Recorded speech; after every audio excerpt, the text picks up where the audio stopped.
So welcome to our conference, Islamic Norms in Secular Public Spheres, Political Problems, Legal Issues and Social Practices. So my name is Heddy and I am Director for the Center on Institution and Governance. And this conference has been co-sponsored by the Institute of Governmental Studies, the Robert Schuman Center, the Carnegie Corporation, the Graduate Theological Union, the Institute of Slavic, Eastern European and Eurasian Studies, and the Chaire de Recherche du Canada en études du pluralisme religieux from the University of Montreal, and last but not least, the UC Berkeley School of Law. So I would like to have a special thanks to Professor Olivier Roy and to Professor Valérie Amiraux, who have been supporting this project since its beginning. And this conference is a first step, in fact, in the building of an interdisciplinary network of scholars exploring this issue of Islamic norms in the public sphere. It will bring scholars together to share each other's ideas, but also it will maximize the policy impact of this research by creating a network website and blogs that will be, of course, a resource for media and also for policymakers. So this is really the first step, and I would like to give the floor immediately to Professor Valérie Amiraux, who will give you more the general context of all these projects. Valérie, the floor is yours. Thank you, Heddy. Thanks you for being here. I have a strange feeling because I know most of the people that are sitting in this room on a personal basis, also as colleagues. So I'm very glad that we have succeeded in bringing you to Berkeley together with Olivier, and I would like to thank Heddy for her amazing help in doing that.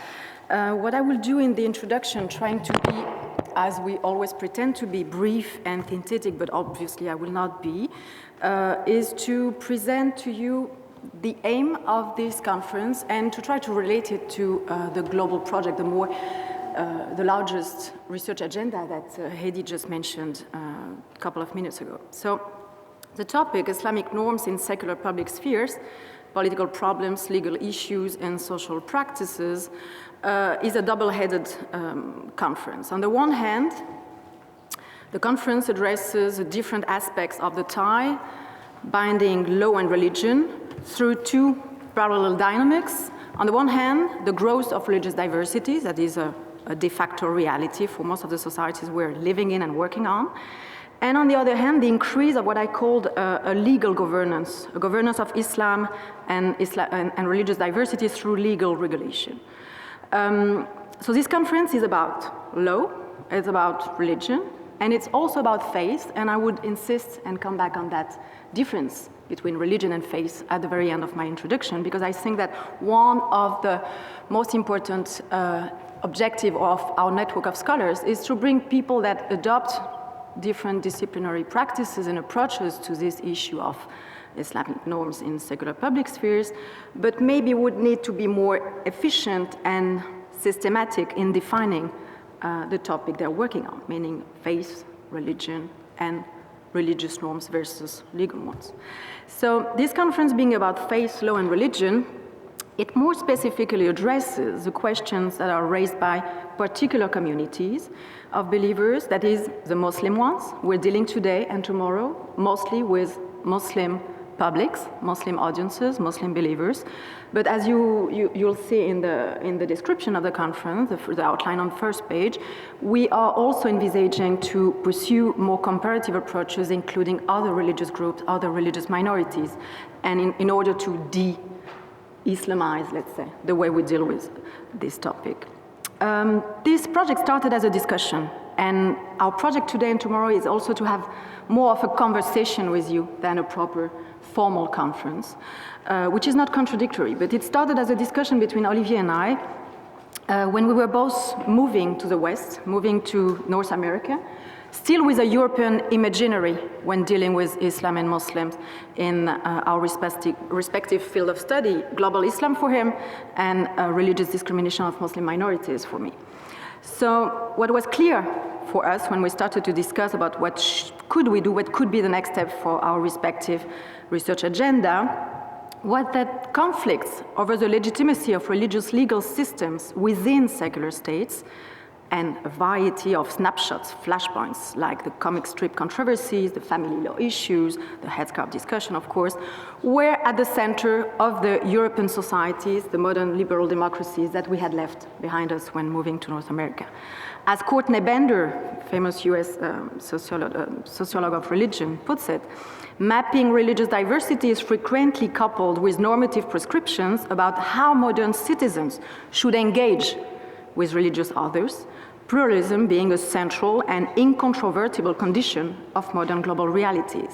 And the second thing that was striking to both of us was the fact that the North American and mostly the English-speaking literature dealing with religious issues, and in particular with Muslim minorities, had taken law seriously and had taken the legal discourse on religion seriously, more seriously than we had in the European context. So I will do this introduction from obviously a European perspective, but trying to incorporate this two dynamics that we are facing in the new context where we live, Olivier and I. So working in Islam, this is the first statement of this introduction, and working on Islam as a minority religion through a juridical lens is fashionable. This is the first statement. It's fashionable in the sense that we are all, for instance, people, scholars working on Muslim minorities in Europe, we are all moving to this kind of research agenda, incorporating legal discussions, looking at juridical decision, following actors that we were not used to incorporate in our fieldwork, judges, lawyers, NGO that are engaged in defense of Muslim interests in different societies. And when we look at that, we look at law as operator of regulation, of control, that is a legal governance of Muslim minorities, that is a kind of political steering involving both public and private actors, including traditional modes of government and different types of steering from hierarchical imposition to sheer information measures. So this fashionability of the legal approach includes, again, two dynamics that I would like to emphasize in the introduction, and the introduction may be a bit longer than what you were expecting, because I think it's important to insist at the very beginning on what we want you to focus on and emphasize, in particular in the discussion, in the dialogue that we're gonna have. On the one hand, we are willing to work on what we called in the outline the going public dynamic of Islamic norms in secular context. That is related to the fact that the status and contribution of Islamic law within the European public spheres in particular, and its interaction with state-based and EU legal systems has recently come under intense scrutiny. On the other hand, second dynamic, what we're interested in is also the intensification of discussion over religious rights of individuals living in secular context, motivated by the increasing recognition that the presence of significant Muslim minorities in many European democracies raise the issue of understanding the norms which these individuals and communities follow, why they follow it, and treat as authoritative in their daily lives. So we're interested in the way ordinary citizens, Muslims and non-Muslims, incorporate in their daily practices, ordinary practices, and this is an important shift while compared with the first dynamic I was working on, the legal regulation one, how these individuals in their ordinary life incorporate norms that have or have no religious origin. Of course, there is, and we're gonna see that during the 2 days, there is a considerable difference in the nature and the type of Muslim demands for accommodation of their distinct legal and ethical norms across different European nation states. And again, I'm talking from Europe on purpose. National contexts offer various situations, but maybe Sharia councils in the British context have offered the most typical illustration of what we are trying to deal with in this 2 days conference. So here I'm just quoting for the people that are maybe not familiar with that episode.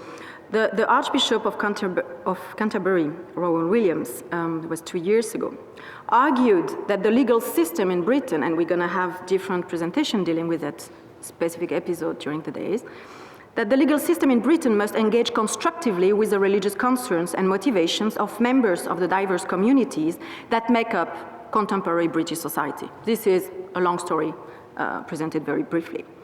Globally, the reception of this declaration was extremely hostile. The public statement by the Archbishop opened a strong criticism among the commentators from the government, from the church, and even from Muslim, Jewish, and other religious communities. The critics focused on two dimensions. First, Islamic law should have no place in the legal normative local legal setting, as it conflicts with some of its core values. Second, parallel informal legal order, informed by non-secular patriarchal values in particular, would make vulnerable subjects that are already vulnerable, i.e. women and children. As we will see, women will be the main concern of some of the presentation today and tomorrow, and I'm not entering into the discussion of the effects of group accommodations on women within minority groups, but I think it's also a way to relate it to the fact that we're in Berkeley here and that many people have been working on this impact of multicultural policies on the way specific women from ethnic groups are treated, mistreated, recognized, misrecognized, etc. I'm here referring to the work by Sarah Song, for instance, or to the work by Saba Mahmoud on other contexts. So the big question here is how might tensions between the pursuit of justice, and here I'm quoting Sarah Song, for cultural minorities and the pursuit of gender justice could be addressed together. And here I think we have a central topic of our today's conference. The question raised by the Archbishop leads us also to the following. To what extent should religious practice and identity be recognized and accommodated under a liberal framework? And here, many scholars, in particular, again, in the British context, and I think this particular tradition of national scholarship addressing specific topics is something that we should work on. As pointed out by scholars like Samia Bano or Maleha Malik, who could not make it to the conference due to personal problems, Muslim engagement with Sharia, in particular in matters of family law, is a complex process that cannot be understood only in terms of Sharia versus state law.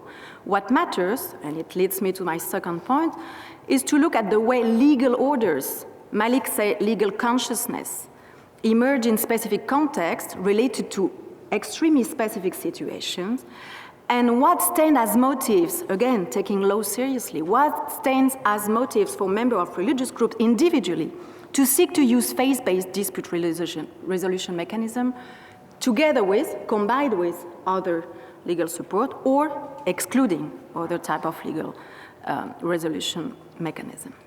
So the second point is rather a methodological attempt to put emphasis on what we intend in our title with Islamic norms.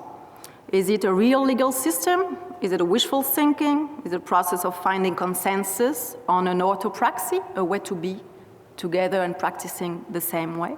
A legal repertory, a kind of using resources to promote specific agendas? A political culture that would be rooted in traditions, customs, and then subject to change, modification, evolution, etc. Is it an uncodified code?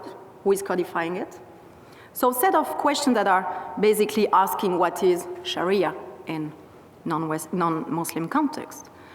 There is, of course, again, I insist on that, considerable difference, and I think the mix of profile of academic that we have here is a good reflect of the different way we can address this question of norms and conflicting norms in secular space. There is considerable difference in the nature of Muslim domains for the accommodation of their distinct legal and ethical norms across different European nation states. It is, in my view, rather a legal consciousness, here again, back to Malik, that results from the fact that probably in most of the European context, Muslims have not given up Islamic law, but rather seek to combine it with local practices.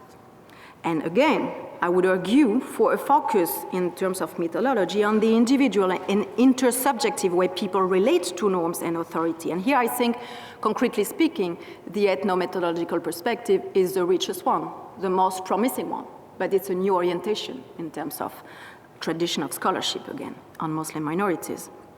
So here I'm quoting Malik, the nature of Muslim demands is to avoid the use of the generic term Sharia in favor of use the category Muslim legal and ethical norms.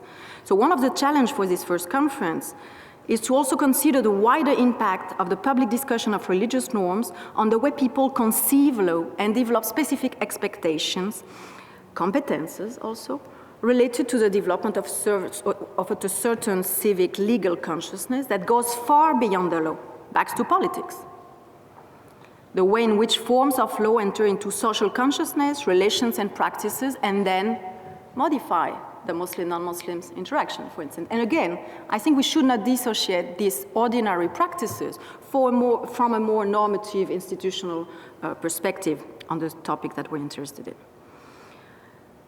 Now, coming to trying to bridge it with what I was saying at the beginning, in secular liberal context, the commitment to equal citizenship or to religious pluralism precludes legal support for the values or practices of one religion over one another.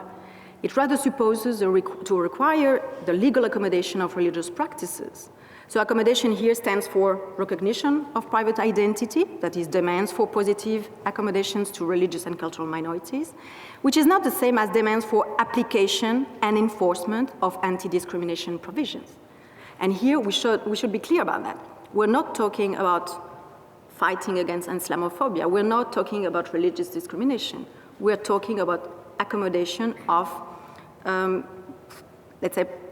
accommodation of religious practices in an identity perspective as recognition of private identity, not as promotion of specific anti-discrimination provisions.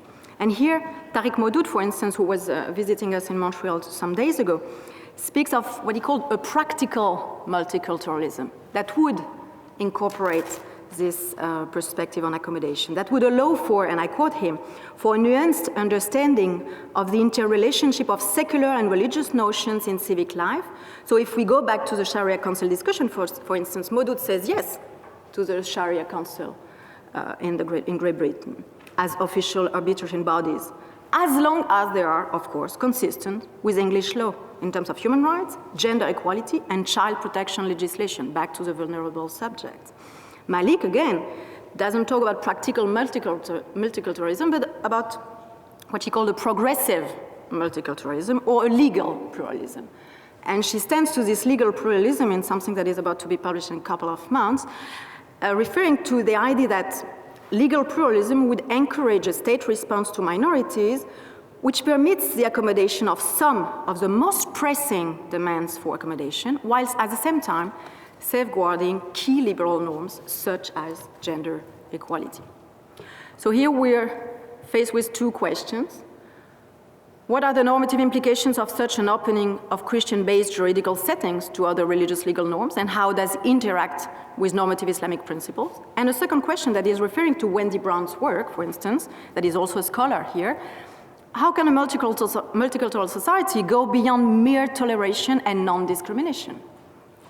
And it leads me to the last point of my introduction, which, as I announced it earlier, relate to rather conceptual and definitional issues that I think we should not avoid to put on the agenda extremely clearly and explicitly. What does religion capture in the situation, the case studies we're working on? What does religion cover and not cover? What does religion have to do with culture? And how can law and the bypass through a legal look at the way legal actors are dealing with these issues can help us? If looking at law at work offers a new perspective to observe ways of managing or lessening the hostility between groups and individuals in society, aside politics or together with politics, how far is law free or above culture? And are we really dealing with religion if we carefully list the different cases that we're going to be screening today and tomorrow? At this stage, I would identify 3 points that I think are of crucial importance for the development of a dialogue inside a network that has such different disciplinary origins. We are here gathering lawyers, anthropologists, sociologists, political scientists, and philosophers, of course, Daniel, sorry. So at this stage, I think we are left with a series of unanswered and open questions, challenge, let's say, scholarly speaking, related to the issue of first what Cindy Sketch called the justiciability of religious freedom in secular context. That is, how can we restrict religious freedom in the name of religious neutrality, for instance? If religion is a private matter, then why do states in Europe care about it?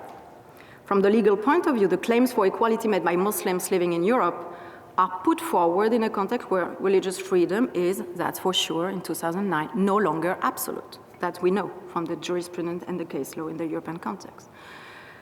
We are also left, second challenge, with a more ambitious challenge that is related to the question of the definition of religion, that according to me lies at the backstage of almost all presentations that we will listen to today, without being explicitly made to the forefront. So religions are cultural, historical variables, okay, social and cultural interpretative systems that we know. They are constituents of communities that produce meaning, that shape collective as well as individual lives of the members of the community, of course.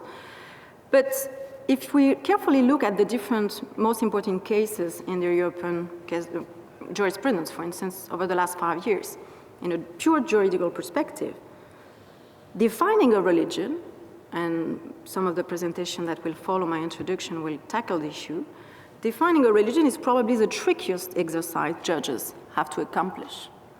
Again, the comparative perspective is of particular relevance in that process, as different state traditions have produced different traditions of knowledge to qualify religious practices and behaviors differently.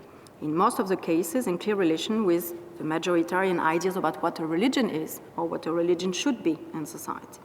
So what I would offer here is the idea that, third point, by working on this issue of religion, we go back not only through the legal perspective and through the work on norms and normativity and the conflict between sets of norms, clusters of norms, we should rather look at religion its in own terms and the way people, again, following Mahmoud's inspiration, for instance, on piety, dealing with the question of sincerity. What makes a practice important if people say they are sincere about it? So how does sincerity can be attached to an asset of beliefs of practices? And what does it say on the role religion has, again, on a daily basis in the ordinary life of people that believe in it sincerely? Here I think we should suggest as a last word of my introduction that law should operate not only as a regulation tool and axis for governance, but rather be conceived, and again referring to Wendy Brown's Saris song, as a new site where objectification and construction of Muslims as the other continue to take shape, though with a different vocabulary and with a different horizon, that is a legal one. That is a reformulation of Wendy Brown's proposal in her seminal work on toleration, that here about Muslims, we have culture while they are a culture. And I think this is something that is also a kind of phantasma that is flying behind all the shoulders of people working on these issues. I'm going to leave it here. I think we have plenty of time for discussion, and I will immediately leave the floor to the chair of the first session, Christopher Kutz, who is a professor at the Bold Law School here in Berkeley, and I thank him for having accepted.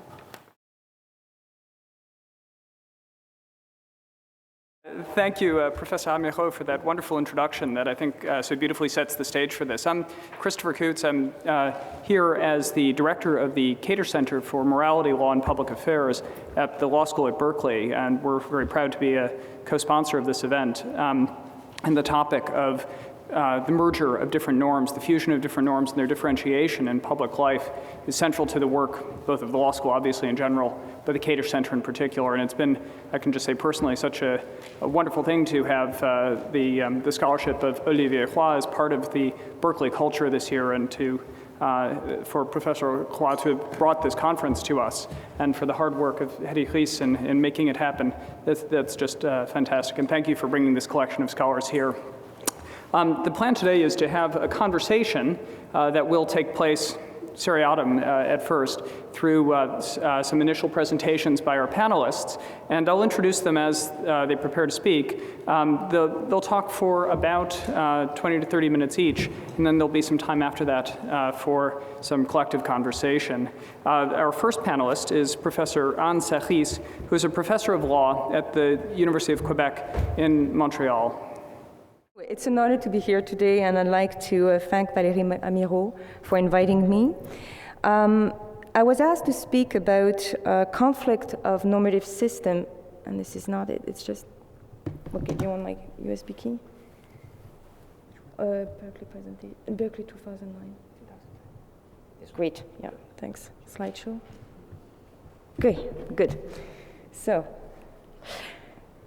I start again. So I was asked to speak about conflict of normative systems from a legal standpoint, and I'll take my example from Europe and Canada mainly. And in order to do so, I will focus my presentation on how this conflict can occur. So basically, first of all, whether or not religious norms, including, of course, Islamic norms, are received by the legal system, whether or not there's a conflict, and what are the problems encountered. So my presentation will be in 3 points. First, preliminary remarks regarding Western secular systems, legal system, and Islamic norms. Second, I will focus on the reception of religious norms in the broad sense, meaning norms, legal decision, legal act, within the Western secular legal system, and what are the techniques that are used by the state system to incorporate Islamic norms. And thirdly, I will dwell on the problem encountered. The objective of the preliminary remarks are basically to highlight some of the characteristics of secular state legal system and characteristic of Islamic norms in order to better understand the circumstances of their encounter and how they can engage with each other.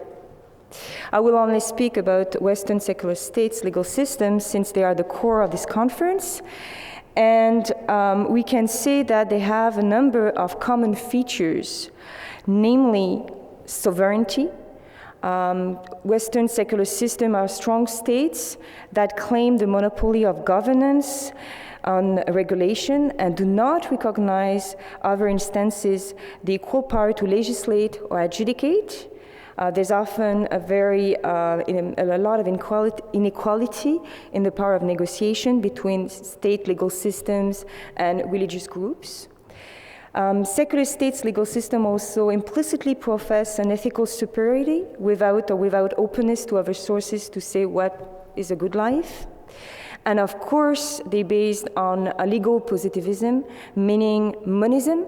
There's a single source of law, which is state law, and that has some serious implication regarding legal pluralism, for instance. There's the idea of the centrality of a state, which can legislate in all aspects of life. And of course, there's the idea that adjudication has to be made by state courts. The state courts are the same tribunal for everyone in the country.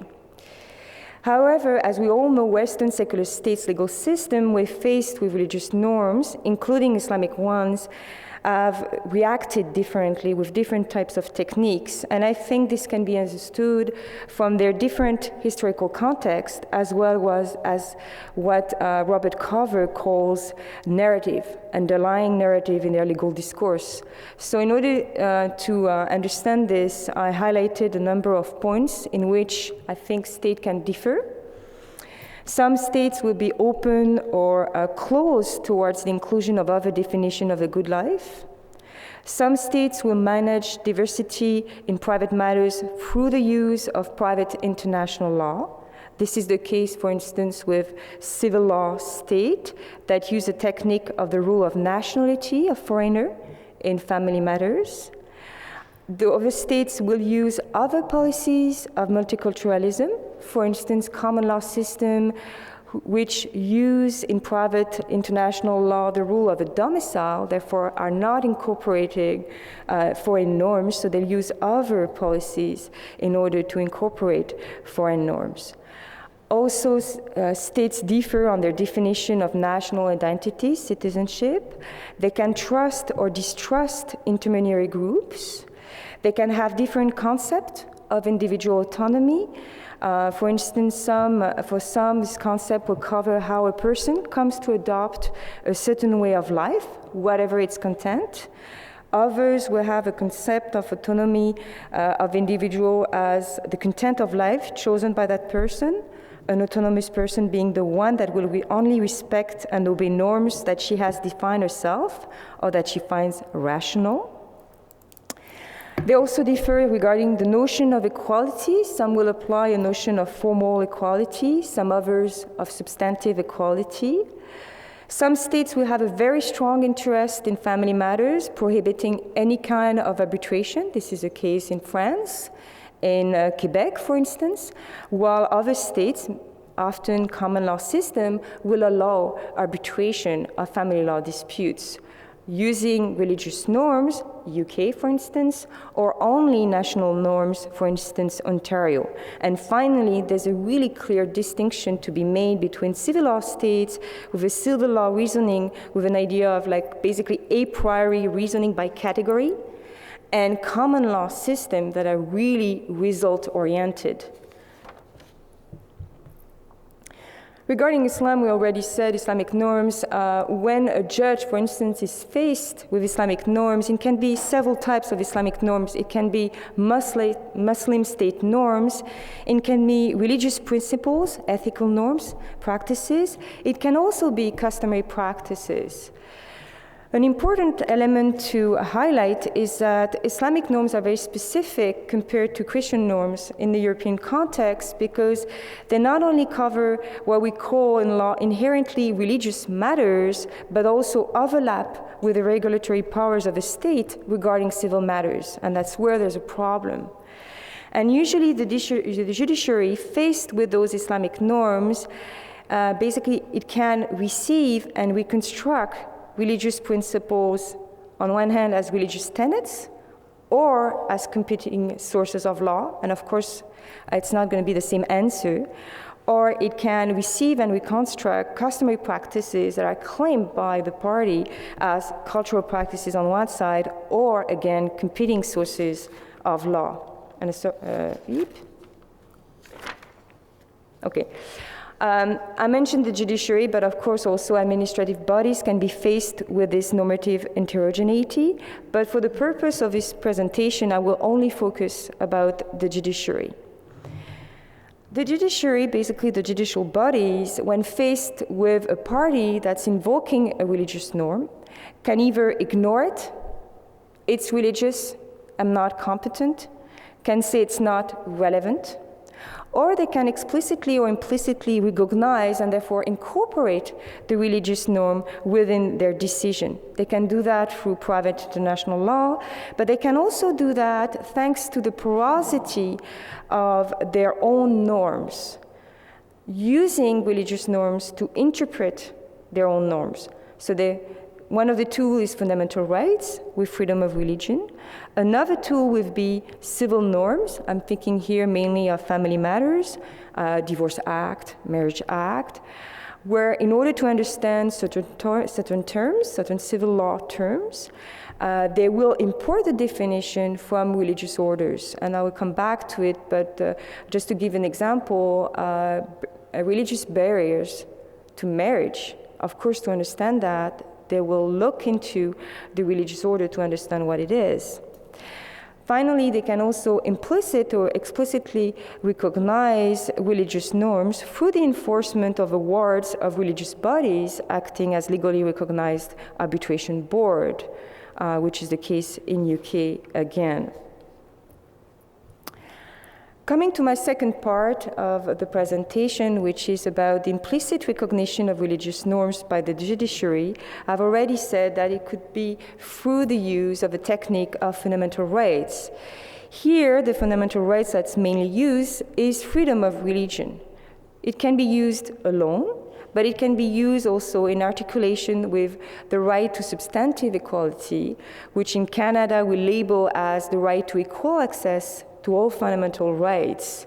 and which led to reasonable accommodation, and I think David will speak a little bit about that. But this freedom of religion as a fundamental right can be also read with the notion of cultural rights of minority, and in that case, religion is more about identity. In Europe and also in Canada, an interesting feature of this fundamental right, that is freedom of religion, is that the content of the notion of religion is usually not defined in the text. It's not defined in constitutional law. It's not defined in international instruments. Rather, the discussion has been not on the definition per se, but on knowing what is protected under freedom of religion. If we look into a general comment, 22nd, on Article 18, which is about freedom of religion of the International Covenant of Civil and Political Rights, there's a list of a number of practices that freedom of religion, so freedom to manifest one religion, can incorporate. And this includes custom, such as the observance of dietary regulation, the wearing of distinctive clothing of head covering, participation in rituals associated with certain stages of life, and the use of particular language customarily spoken by a group.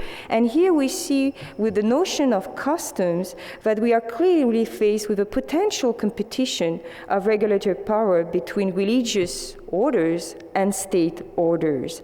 And this has led, and my two examples are coming from Europe, to two kind of unforeseen, I'm not sure they're really unforeseen, but that's the term that came to my mind, requests by private parties of application of freedom of religion. And they go with the evolution of the case law. The first one is because religion has evolved from what Louis-Léon Christian calls a promise to eternal salvation to a tool for the parties for immediate self-realization.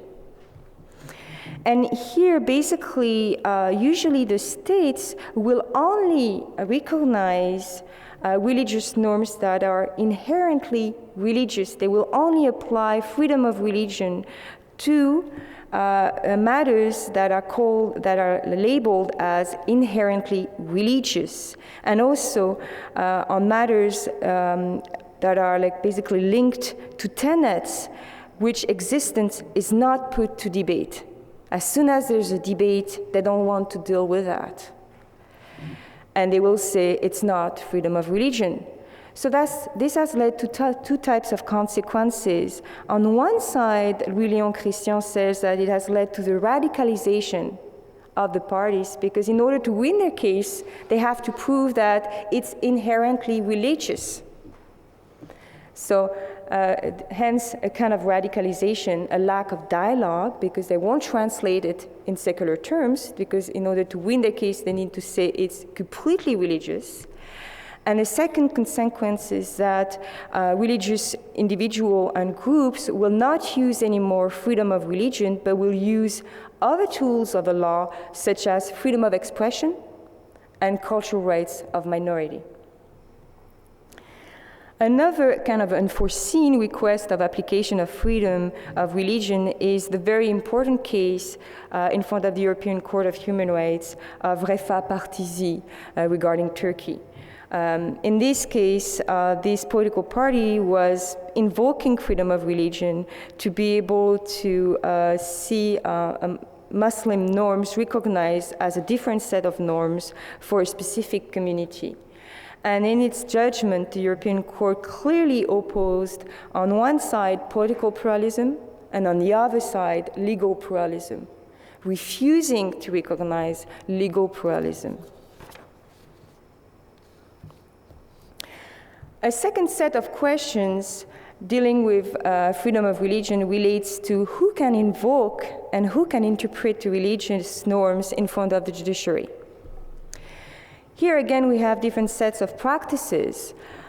In France, for instance, an individual, in order to say, I'm a Muslim believer, will have to prove it through an act of entry and through a constant practice. While in Canada, if you just say, I'm Muslim person, the judge will not go into it because it would be infringing upon your private life. Second set of question is, who can interpret religious norms? Again, there's like a difference between Canada and France. In Canada, the individual can subjectively interpret the religious norms. He cannot create them, of course. It's religious norms that are tenets that are not subject to debate. Their existence is not subject to debate. But how you can interpret them is on it's the individual that claims the application of that norm that can interpret it. And the test is the sincerity test that actually became more a test of good faith, because how can you make sure that somebody is sincere? It's very difficult. So the test is to know whether the person is instrumentalizing the religious norm or not.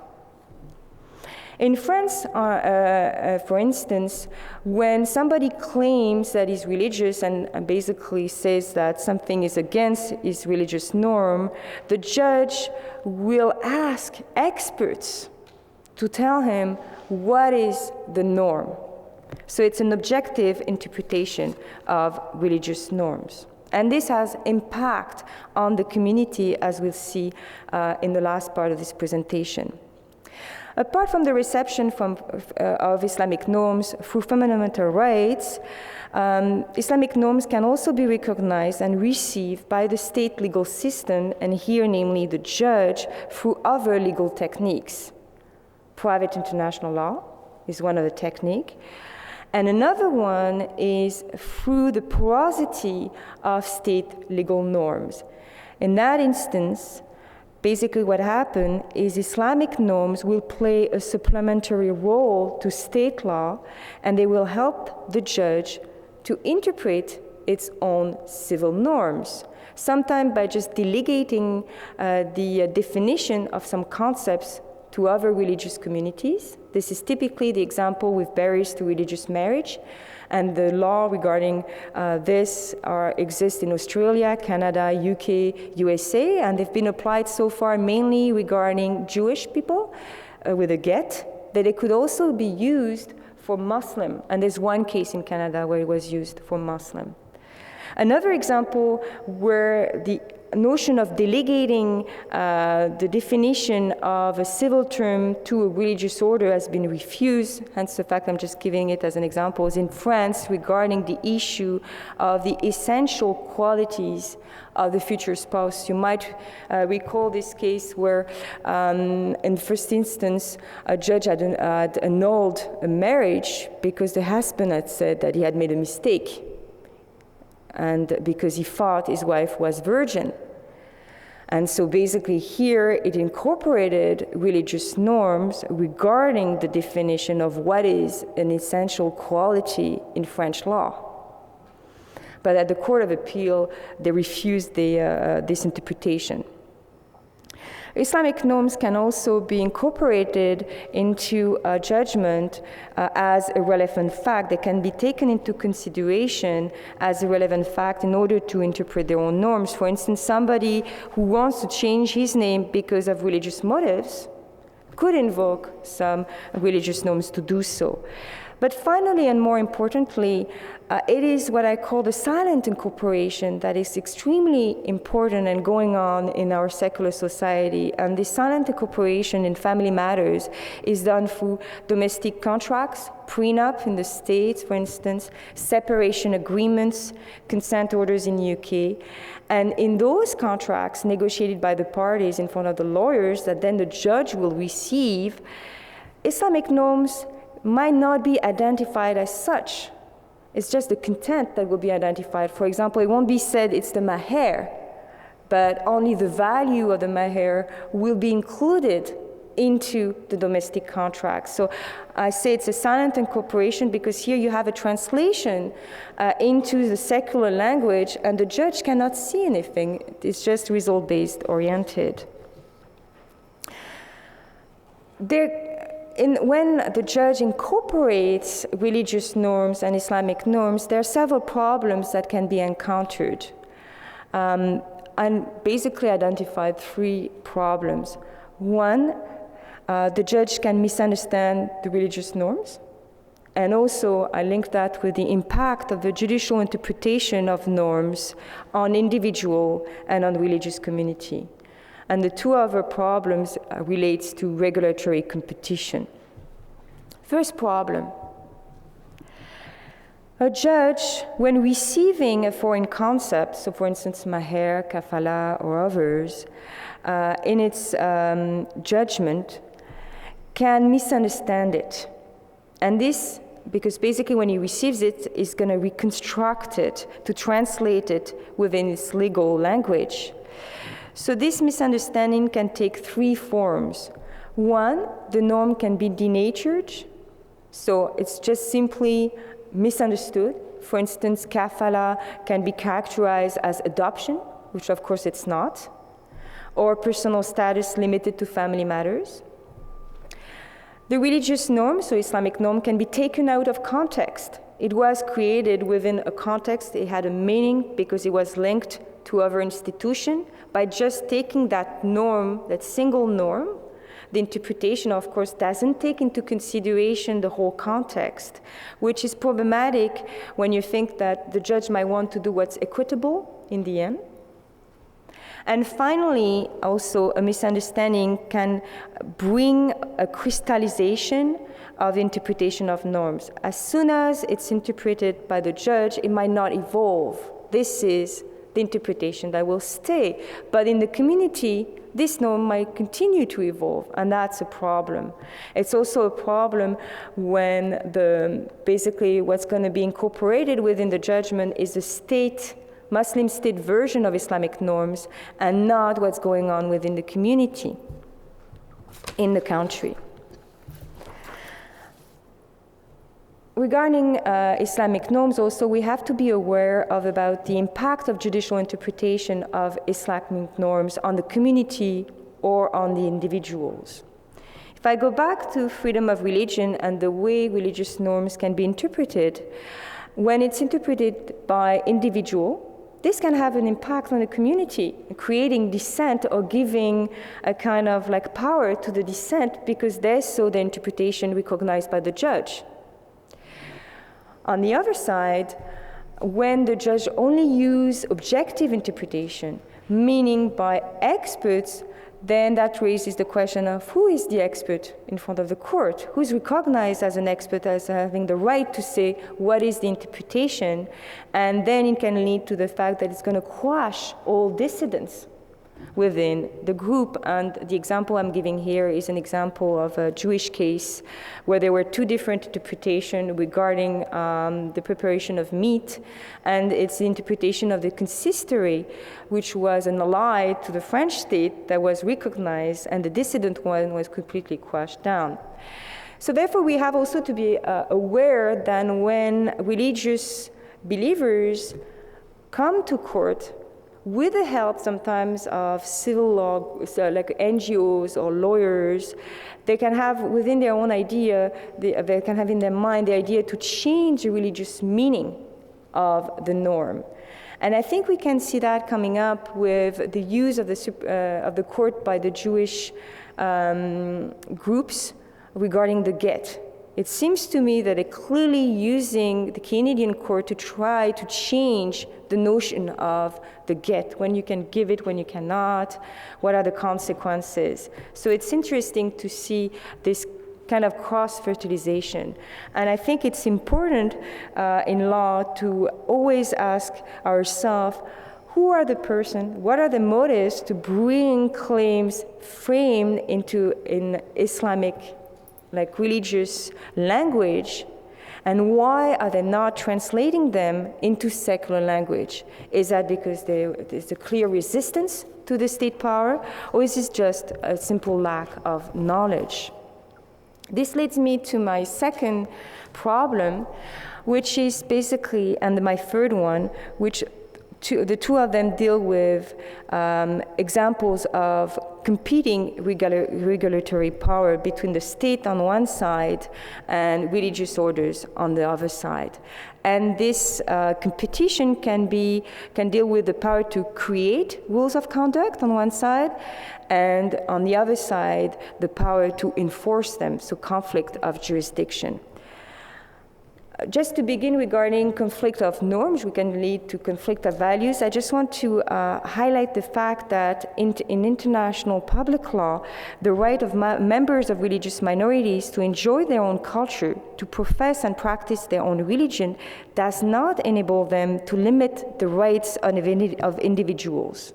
This is clearly stated in the International Covenant for Civil and Political Rights, and we've seen that a distinction also made by Kimlicka in 1995, so much later after.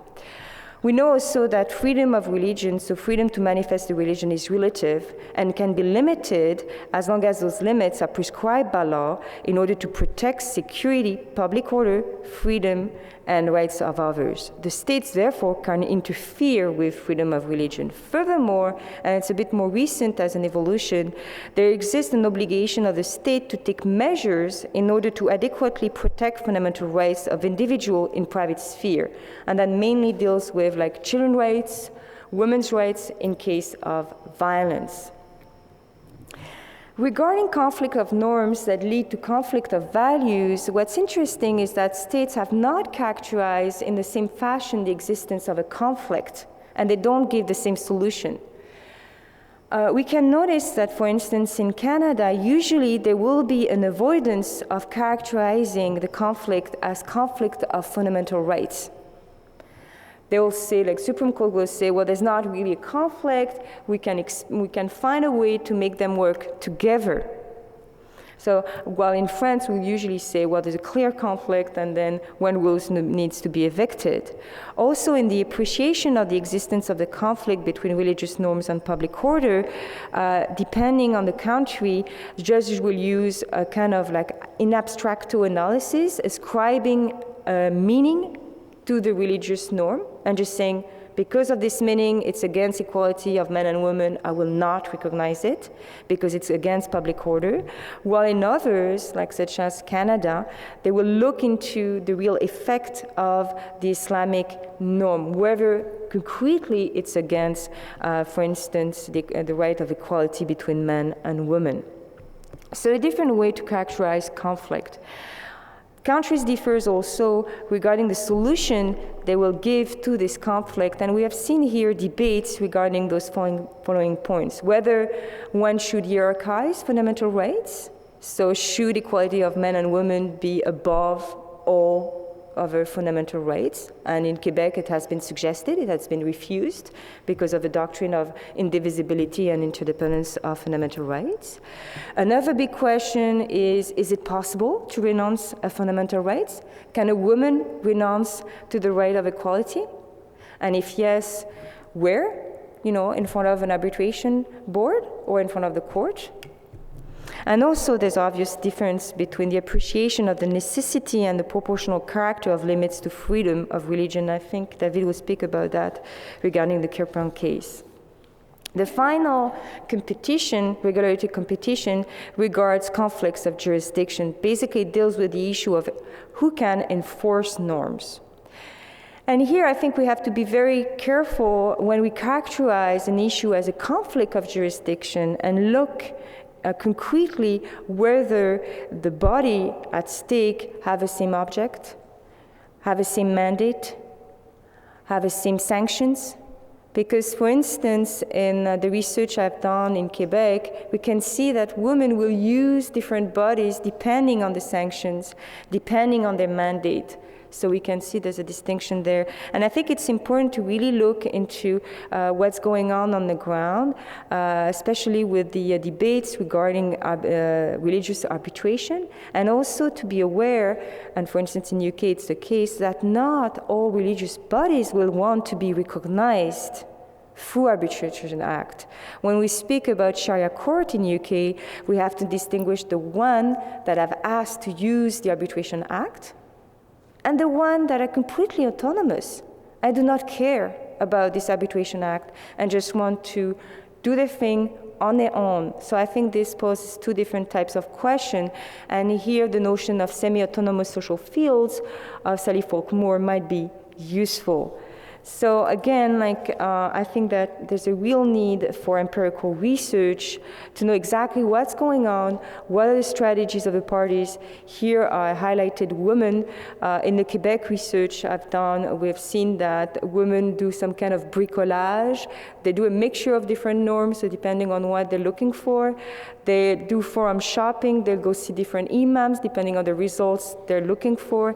And I'm speaking about imams because that's the term we use in Quebec, when they basically help couple to find solution to their family conflicts. We've seen that there's different types of techniques they use, that some are completely insular to the state system.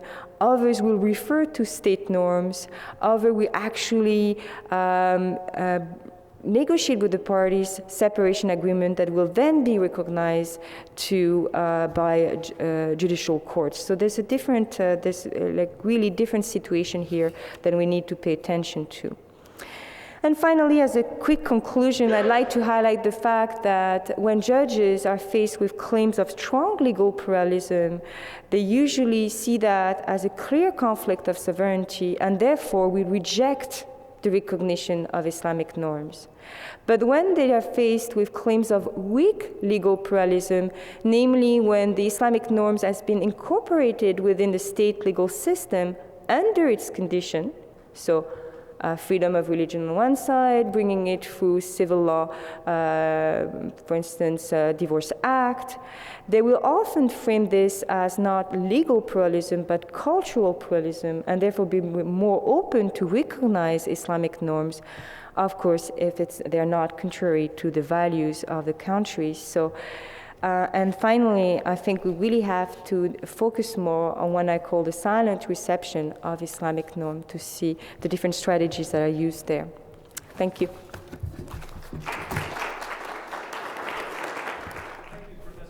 We now have David Koussens, who in a previous life was a lawyer at the French Conseil d'État and is now a PhD candidate at the University of Quebec, Montreal, and holder of the Canada Research Graduate Fellowship Chair in religious pluralism and ethnicity there. Okay, first I would like to thank Professor Roy and Professor Amiraux to participate to the conference. My presentation will focus on religious pluralism and the divergence of secular trajectories, and it is a comparison of the practices in France and Quebec. The deployment of secularism in a society emerges from the interpretation that its governments elaborate from certain constitutive principles, that is to say, the freedom of conscience and religion, equality, neutrality, and separation of church and state. It also emerges from the articulation of these four principles according to practices for regulating religious pluralism put into place by the state. As such, different ideal type figures for thinking about a secular society may take form. These arise as much from current representations in social debates as from the nature of policies adopted. These policies, of course, may vary within a single secular regime, underlining its polymorphous character. Okay. These political circumstances favor the emergence of a narrative secularism defined by legal scholar Alessandro Ferrari as a narrative form of secularism that is not void of normative forces. Notably, we can retrace this narrative through different public reports that have little direct juridical value. Narrative secularism may shift with juridical secularism that emerges from the judicial and political regulation of the religious. But narrative secularism may also be the fuel of such juridical secularism. And for this reason, while juridical secularism may seem more stable, at times it may show its vulnerability to the fluctuations of narrative secularisms. So in this presentation, I propose to analyze the treatment of the wearing of religious signs in the public sphere in France and Quebec as political and juridical events that have crystallized in different moments certain kinds of secularism in each of these two societies. My goal is therefore to show how a religious sign, and in particular of a Muslim religious nature, is revealing of the potency of certain conceptions of secularism in a society. Conceptions that may or may not find themselves reinscribed in the law and as such consolidated by juridical secularism. In Canada, the term secularism is absent from the law, and the absence of such a normative space where secularism is guaranteed come with important consequence for the means employed by the state to articulate neutrality. As such, the concept of neutrality is an implicit result of the constitutional guarantee of freedom of religion under the reign of the Supreme Court of Canada. In this way, the neutrality of the state brings forth questions because its articulation is often accompanied by tensions surrounding the principle of equality between citizens. In Canada, the Supreme Court defined the principle of reasonable accommodation in 1985 to limit any infringement upon the principle of equality, a principle that must be understood in concrete terms. Following the idea that it is sometimes necessary to treat individuals in a differential manner in order to ensure true equality, the jurisprudential principle obliges in certain cases the state, individuals or private enterprises to modify norms, practice, or legitimate and justifiable policies which apply to all without distinction in order to take into account the particular needs of certain minorities and mostly ethnic or religious groups. In the first instance, based upon the Quebec Charter of Human Rights and Freedoms, and on the principle of reasonable accommodation, the Quebec Commission on Human Rights, in an advice dated December 21, 1994, authorized a young girl to wear the Islamic Headscarf at her public school, even though a school uniform was imposed. The Commission revealed that the principle of reasonable accommodation must be applied in the matter of education because it is a condition required for the exercise of full equality concerning the right to receive public instruction. The advice affirms the fact that educational establishments have the obligation to adapt their internal rules to the individual situations of students wearing Islamic headscarf, as long as certain essential elements of the public school system are preserved. This procedure of accommodation in the matter of the wearing of religious symbols was then systematized by a Supreme Court of Canada decision made on 2 March 2006. By this decision, that authorized a young Sikh boy to wear his kirpan to public school in Quebec, the Supreme Court recognized the validity of the accommodation that had been agreed upon in this particular case. However, the court didn't generalize the wearing of the kirpan, but instead clearly indicated that accommodation is appropriate if certain conditions are respected, notably concerning security. This decision made jurisprudence in that the procedure of reasonable accommodation must clearly be the measure followed by Canadian schools when deciding whether students may be authorized on an individual basis to wear a religious symbol within the school grounds.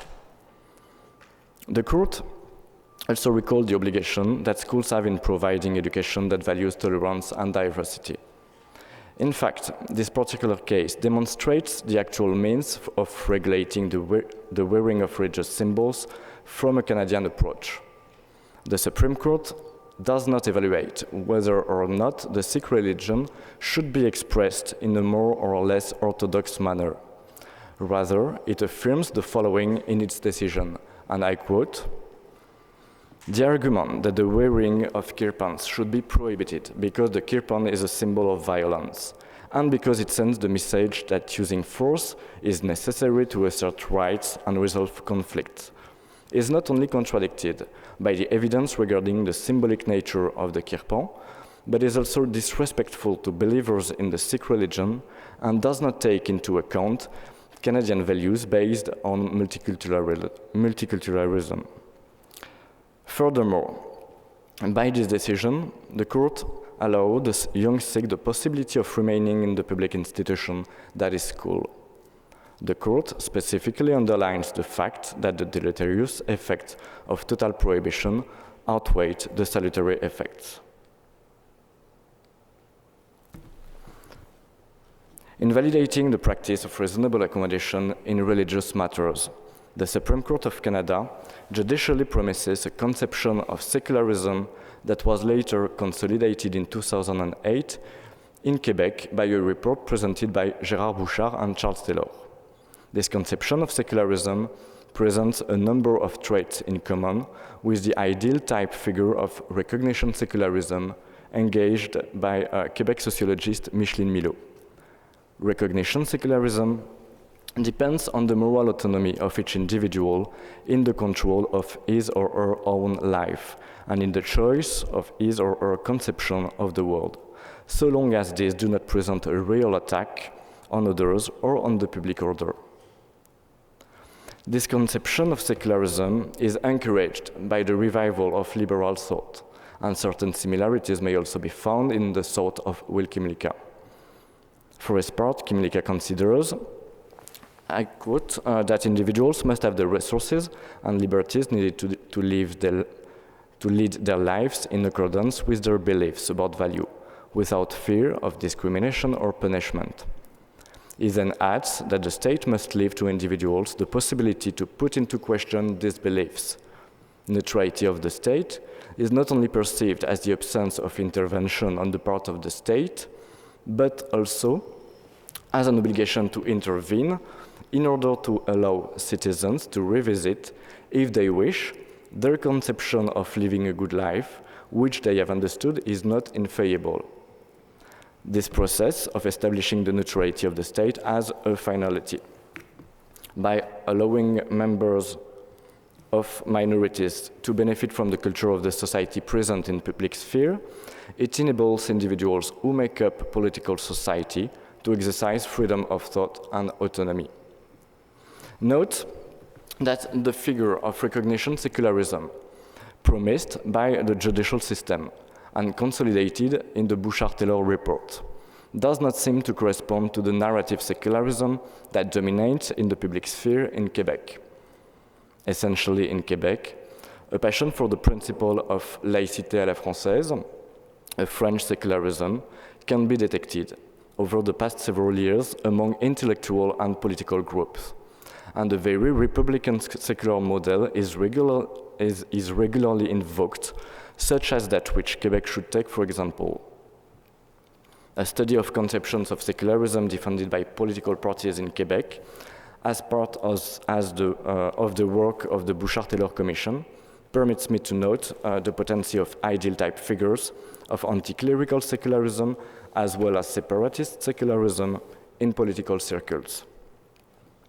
As we have seen, these dominant representations are a shift from the juridical secularism that tends towards an ideal type figure of recognition.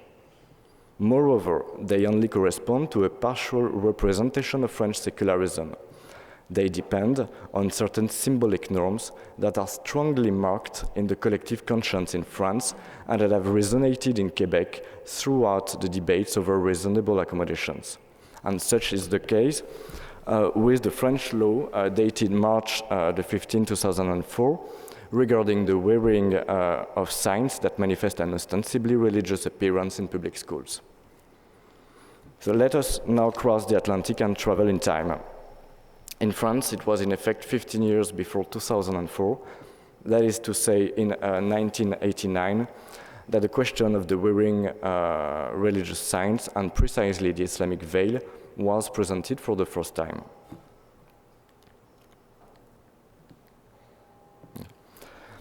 In 1989, the French Conseil d'État, or Council of the State, which is the highest administrative jurisdiction in France, had to pronounce on the litigious question of whether or not the wearing of religious symbols was compatible with the Republican principle of secularism. This jurisdiction rendered an advice detailing the conditions under which the Islamic headscarf may be permitted in teaching establishments. The Conseil d'État ruled that students benefit from freedom of conscience and expression, and that this freedom includes the right to express and to manifest their religious beliefs within educational establishments, while maintaining respect for pluralism and for the freedom of others. Students may then wear religious symbols at school, but must nevertheless respect the teaching activities and the content of the educational programs, as well as the more general objectives of Republican teaching. And the Conseil d'État clearly affirmed that, I quote, "The wearing of religious symbols by students, symbols which are worn with the intent to manifest belonging to a religion, are not in themselves incompatible with the principle of secularism insofar as they constitute an exercise in the freedom of expression and the manifestation of religious beliefs." After this advice, where the Conseil d'État didn't comment on the significance attributed to the headscarf. So after this advice, and for 14 subsequent years, the wearing of religious symbols in general, and in particular the Islamic headscarf, were officially authorized in teaching establishments of the French public system. But the situation would nevertheless change. In an address to the public on July 3rd, 2003, the President of the French Republic indicated his willingness to reopen the debate concerning secularism. He appointed Bernard Stasi as the head of a group in charge of reflecting upon the means for putting into place, I quote, "a form of secularism which would serve as a guarantor of national cohesion and would respect individual differences." The report, presented by the Commission for Reflection upon the Application of the Principle of Secularism in the Republic, the Stasi report, indicated that the school must permit the construction of a common destiny for all French citizens. But the report considered that this project was actually confronted with an increasing communitarism, which was seen to lead to exclusion. The Stasi report recalled that the principle of neutrality is the first condition of secularism. It was seen as the corollary of the principle of equality for citizens.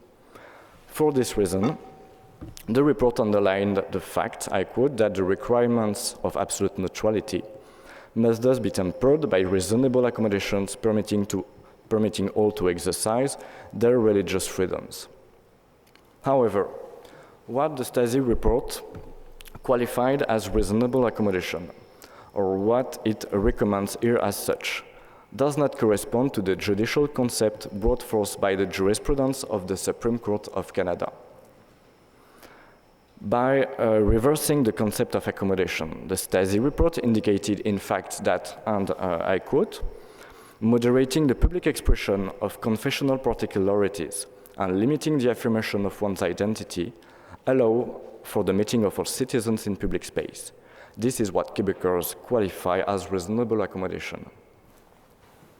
The law of March the 15th, 2004, that stems from the report, stands alone in abstaining from formally making a judgment of values with regard to one religion or another. But the Stasi report evoked and as such legitimized the fact that certain interpretations regarding the wearing of the Islamic headscarf brought forth a negative image of certain practices linked to Islam and reinforced the idea that the law which was to be adopted was only destined to regulate such practices. Likewise, the application of a principle by which the state must allow individuals to question their beliefs by affording them the means to do so diverge from the Canadian approach. According to the French legislation of 2004, the state seems to have rediscovered itself as a philosophical emancipator of individuals by alluding to the idea that individual autonomy will only be accessible through the emancipation from religious belonging judged as incompatible with democratic values. With the prohibition of the wearing of religious signs in school, France removed the ideal type figure of separatist secularism. According to sociologist Micheline Milot, it involves a type of secularism that consists in conceiving of the management of secular principle by putting emphasis on an almost tangible division between private life spaces and the public sphere that concerns the state and institutions relevant to governance. This figure of the secular is directly inspired by the thinking of John Locke, for whom, I quote, "It is of absolute necessity to distinguish that which concerns civil government from that which belongs to religion, and to mark the terminal point that separates the rights of one from those of the others." In this way, Locke advocated a dissociation between religious belonging and civil and citizen belonging. In the precise case of the law of 2004, the students, we can qualify as citizen apprentices, must therefore follow this dissociation of their sense of belonging when they enter in a public institution such as the school. This involves a political conception that upholds a representation of secularism as a sort of founding myth of French modernity. That is very present now in narrative secularism since that law. And we can subsequently consider a large range of narratives that advocate a separatist secularism in a number of public reports that between 2004 and 2009 have treated religious pluralism in France. If the Conseil d'État, that judicially regulates religious diversity, has long emphasized compromise, it seems, however, that it has not remained insensitive to the echo of dominant narrative secularism. As legal scholar Daniel Lochac indicates, the law of 2004 characterized itself as a stiffening of French society on the secular question. It in effect consolidated certain representation that now legitimate the jurisprudential stiffening of the Conseil d'État in its regulation of the religious.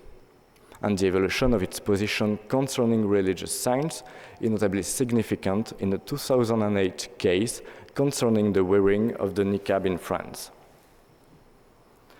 From a decision made on June 27, 2008, the French Conseil d'État refused the approval of French citizenship to a Moroccan national who wore the niqab, estimating that the practice of a religion was incompatible with essential values of the French community, in particular with the principle of equality between men and women.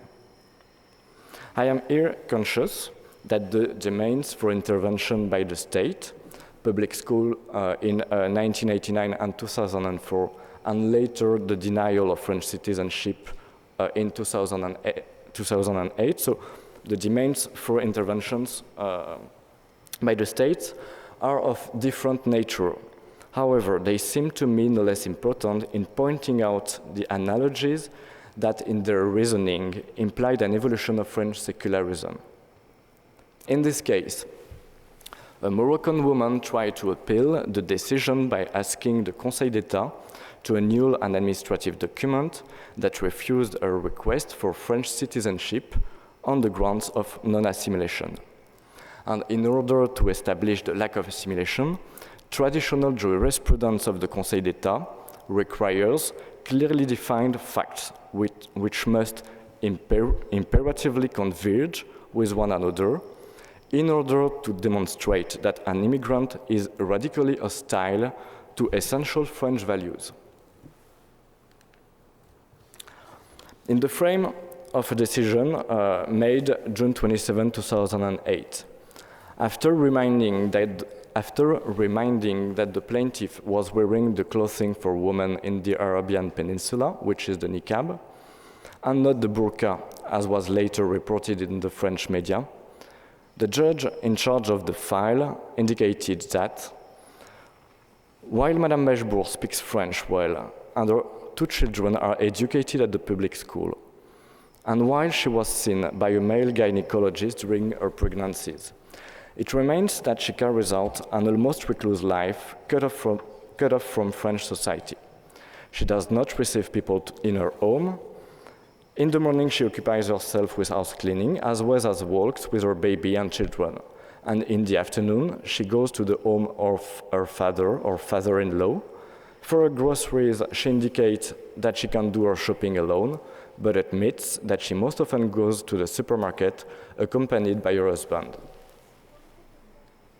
Taking these facts together, the judge deducted, I quote, that it seems that Madame Mashbour has not made the values of the Republic, and in particular those of the equality of the sexes, her own. She lives in total submission to men and to her family, which is manifested as much in the manner of dress as in the organization of her daily life. She finds this normal, and the idea of contesting this submission does not even occur to her.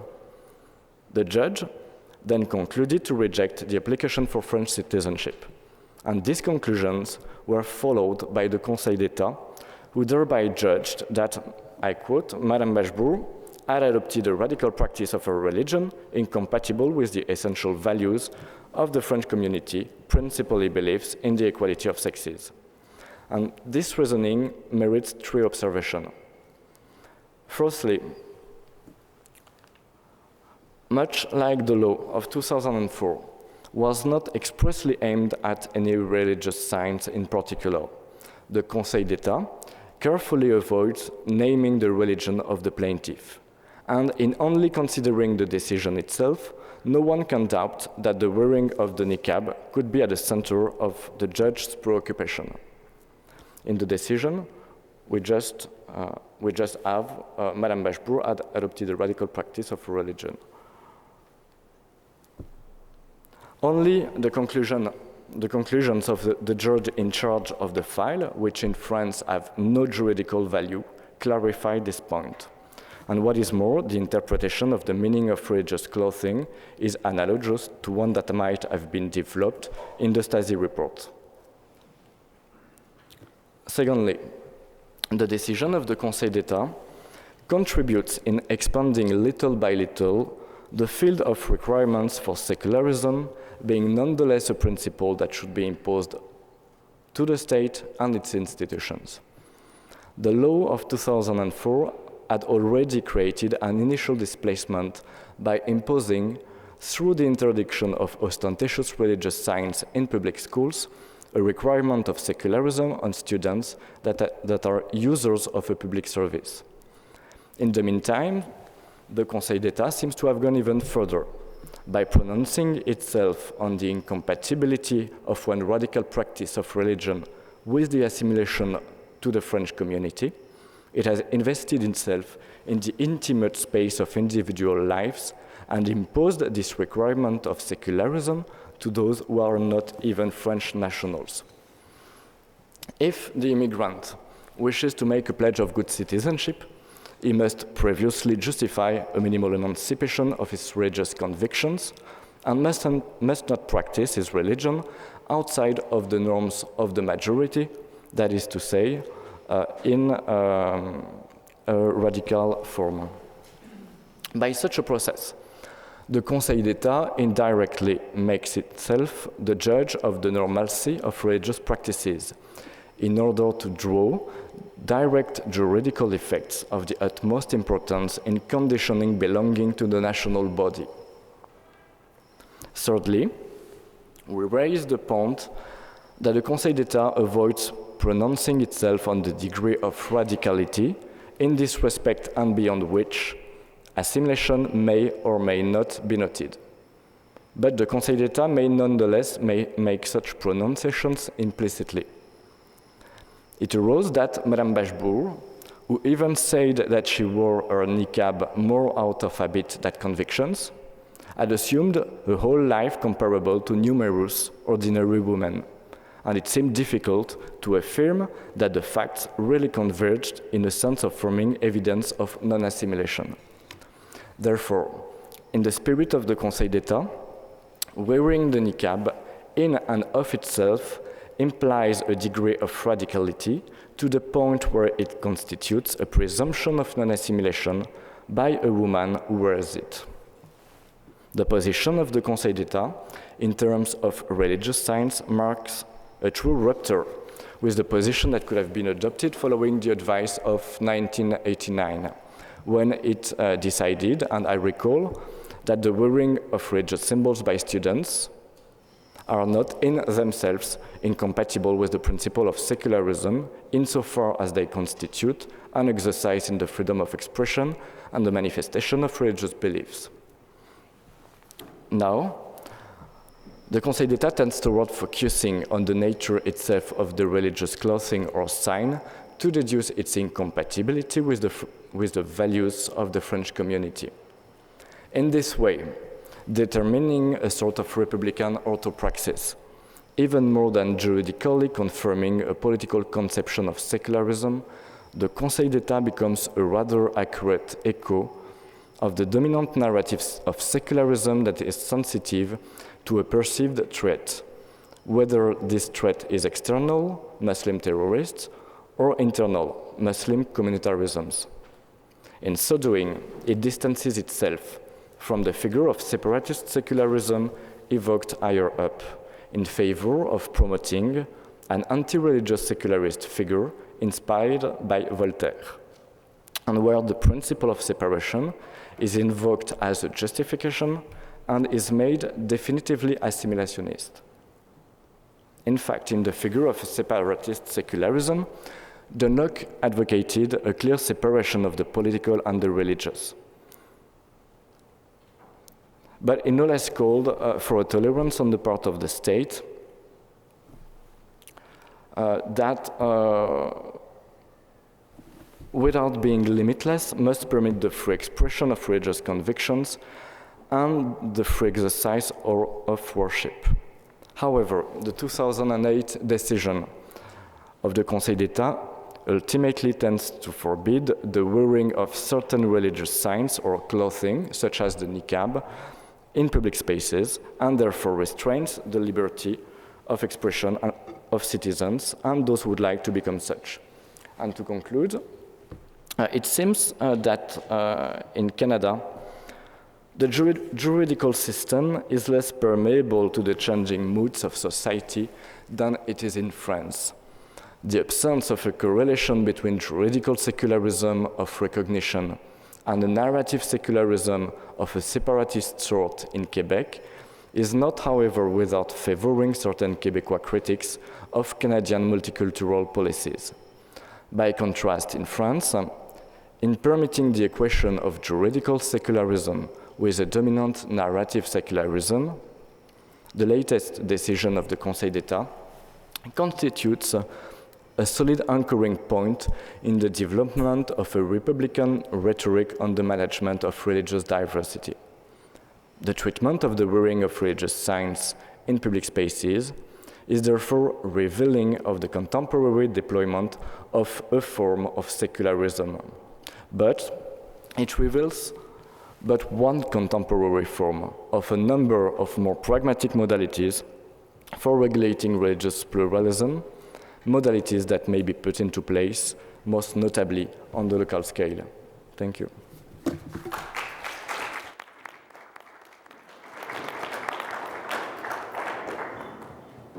Thank you, David. We next have Mayanthi Fernando, who is Assistant Professor of Anthropology at UC Santa Cruz, talking to us about competing processes of racialization and secularization in France.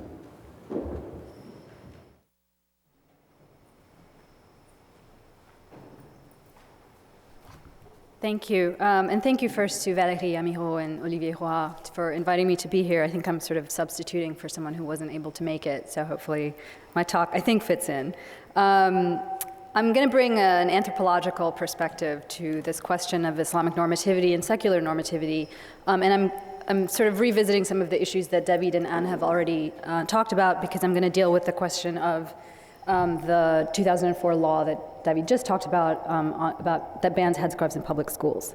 And as he just sort of laid out, after a long period of détente, France's national debate about Islamic headscarves in public schools first began in 1989, emerged anew in 2003, culminating in September 2004 with the enactment of a law banning conspicuous religious signs in French public schools.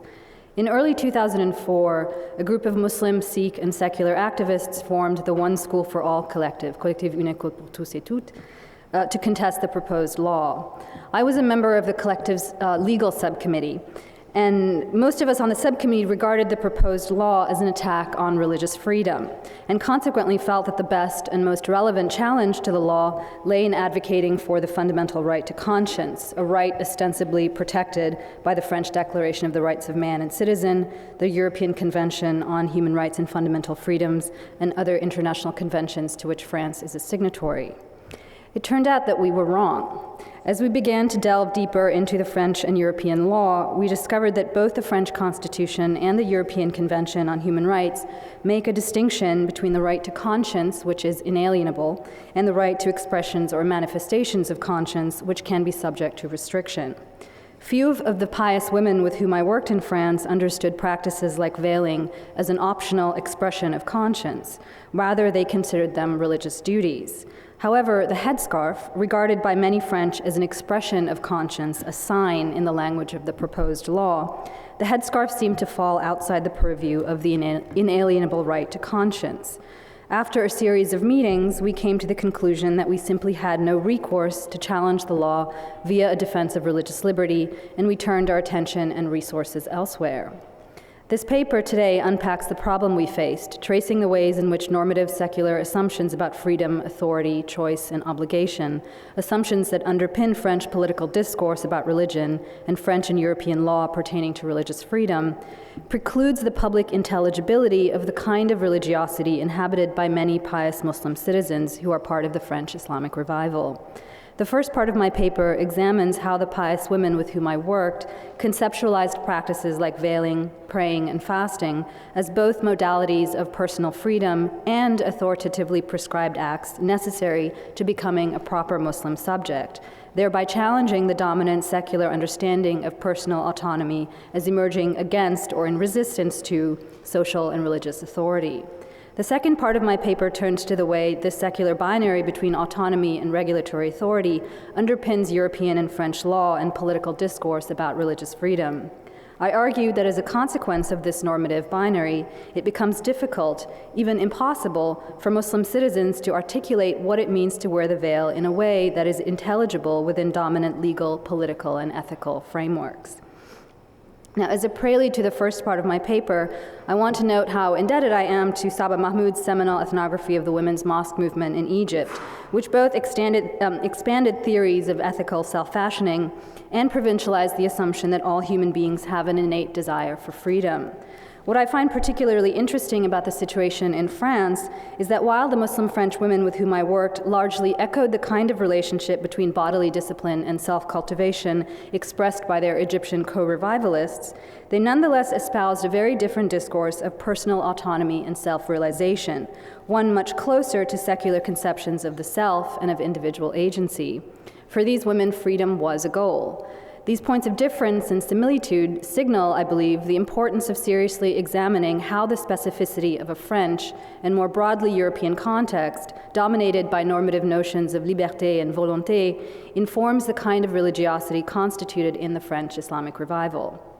The Europeanness of this religiosity, with its attendant discourse of individual agency and autonomy, has been underscored by many scholars. While appreciative of this kind of analysis, I nonetheless think that we should not lose sight of the way that secular Republican conceptions of personal autonomy are both mobilized and fundamentally reconfigured by many Muslim citizens. It is certainly true that most Muslim French women valorize the goal of personal freedom and conceptualize human agency as the capacity to author one's own life without outside interference. But it is equally important to realize that they simultaneously also seek to submit to God's will by undertaking certain normative, obligatory practices like veiling, praying, or fasting. In the first part of my talk, then, I examine the practice of veiling in order to understand the particular relation between normative authority and the choosing self that such a practice embodies among many Muslim citizens in France. Consider the example of Khadija, and this is where I'm trying to sort of take up Valérie's suggestion that we really focus on the sort of the ethnography of this. Consider the example of Khadija, a 26-year-old master's student of Tunisian descent who is a practicing Muslim and part-time journalist. Like many other young Muslim French women whom I knew, Khadija considered veiling a necessary element in the cultivation of a relationship with God. She was also adamant that the headscarf must be a choice, and that the decision to veil must emerge from the internal desires of the practitioner and cannot be imposed by an outside authority. I would never tell a woman to veil obligatorily. No way, Khadija said, because it's really something between you and God. Khadija's comments were echoed by Hélène, who was of Guadeloupean descent and a member of the local civic association Muslim Women of Rennes, Femmes Humaines de Rennes. Rennes is a small city in Brittany, for those of you who don't know. Hélène explained that her decision to veil was not driven by external factors like her family, since they were Christian. Rather, and I'm quoting her here, it is truly the desire to apply what I consider as emanating from the transcendent that makes me wear the veil, she told me. She noted that it had been difficult because the headscarf poses such a problem for French society, and I'm quoting her again, but I really disregard how others look at me because it is my relationship with God that is in question in my choice to wear the veil. I believe it's important, in order to become the subject of one's life, devenir sujet de sa vie, to not conform to the opinion of others, because to do so would be self-alienation. Thus the importance for me to hold fast to my convictions. What Khadija and Hélène invoke here is a sense of autonomous human agency as fundamentally grounded in the capacity to lead one's life in accordance with one's own desires and choices, a conception of agency that coincides with secular Republican and liberal sensibilities. These women's attitudes towards veiling seemingly reiterate a secular Republican conception of autonomy, where self-realization emerges against or in the absence of social or religious authority. Yet a closer look at the beliefs and practices of women like Khadija and Hélène demonstrate that they ultimately upend such a distinctly oppositional relationship between the self and authority, between personal freedoms and norms. Consider once again the example of Khadija and her explanation as to how and why she decided to wear the veil. And I'm going to quote her at length here. I understood from the books I read that I had to cover my hair, and during my first year of university, I said to myself, Khadija, you can't stay like this, i.e. unveiled. I talked to the sisters, I read books, and the books were clear. They said that God had written in the Quran that the headscarf was obligatory, and the fact that God required it and there was a logical explanation, well, I said to myself, Khadija, you're going to veil. And I put on a simple headscarf where you could see my neck. You know, I had a real problem at the beginning, and then, little by little, at the end of a year, I started to wear the headscarf like this, and now she wears a kind of thick piece of fabric that covers her hair, her ears, and her neck. Khadija's account elucidates how many pious Muslim citizens understand the relationship between choice and normative authority. Quite significant, for example, is her reliance on the authority of accepted texts. One of the most salient features of the Islamic revival in France is the production, circulation, and consumption of religious manuals and video and audio cassettes that detail the correct Islamic behavior for men, women, and children.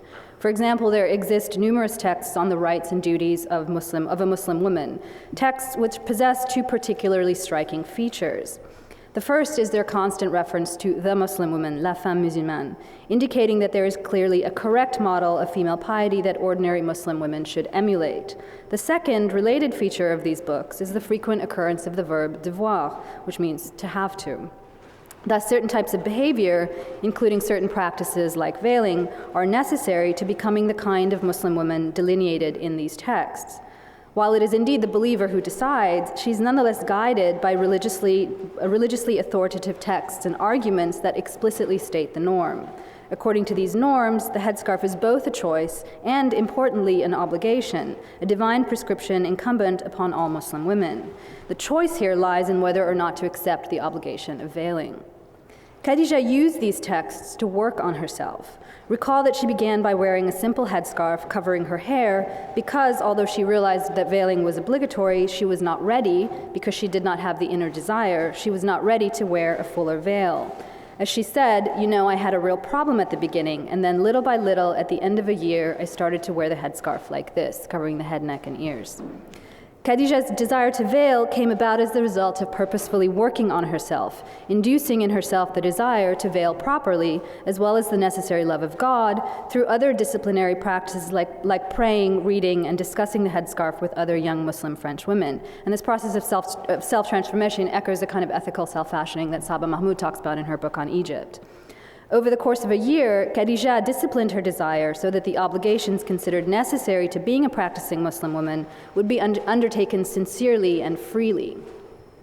What women like Khadija and Hélène enact, then, is a complex relationship between norms and desire in which social and religious authority does not exist in opposition to the true self, but is rather the means to the latter's cultivation and realization.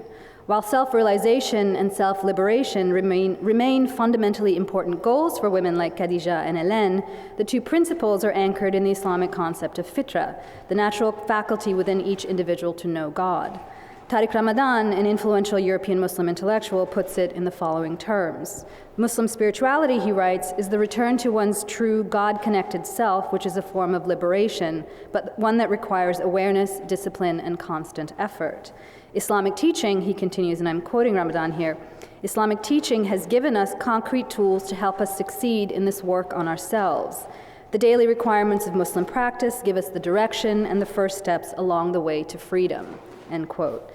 In other words, self-realization is only possible by actively submitting to religious discipline and remaking oneself according to the norms extracted from the revealed texts through centuries of authoritative interpretation. Moreover, practices like praying, veiling, and fasting are not only signs that express a Muslim identity, but also, as Ramadan reiterates, necessary to the cultivation of the Muslim self.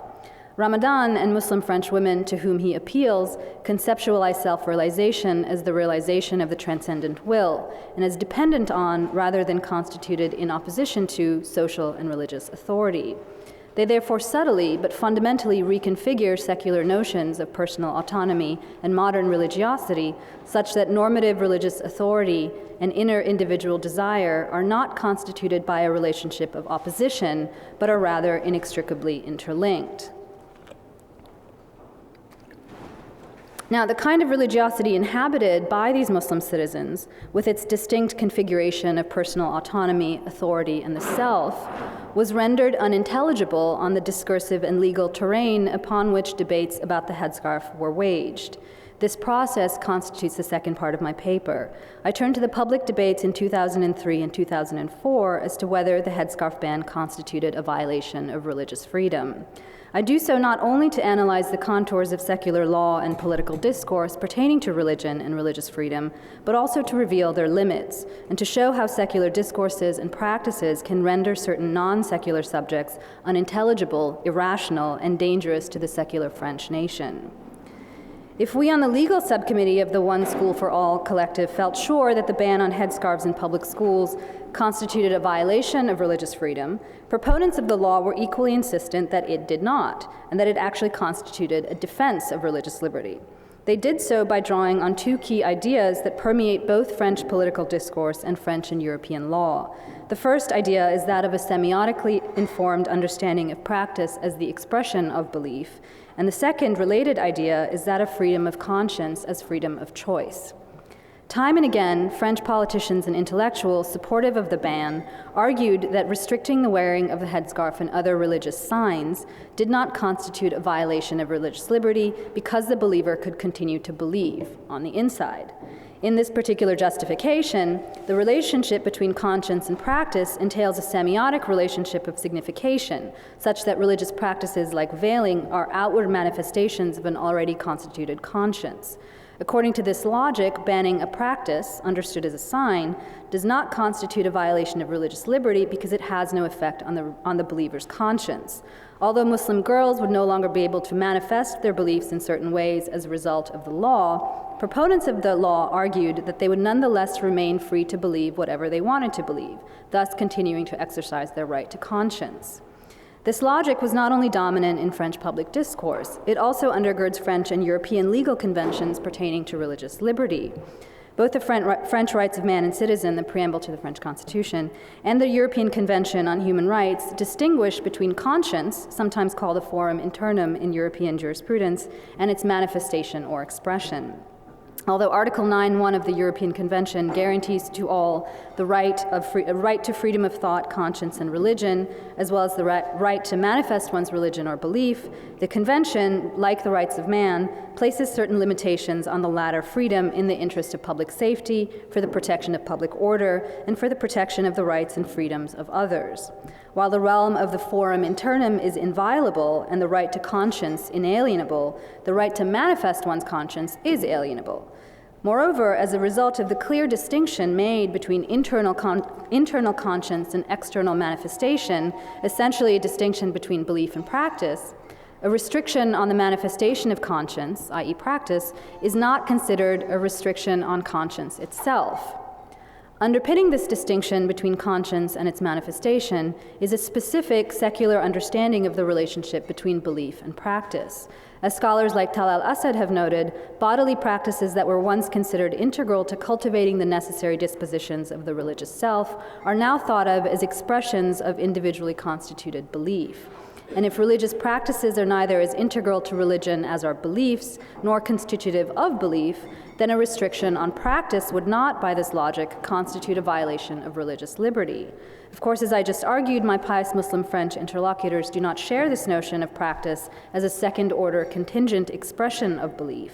Yet for non-secular religious subjects, like the Muslim French women with whom I worked, there is simply no room in the law to defend conscience-impelled practices under the aegis of the inalienable right to religious liberty.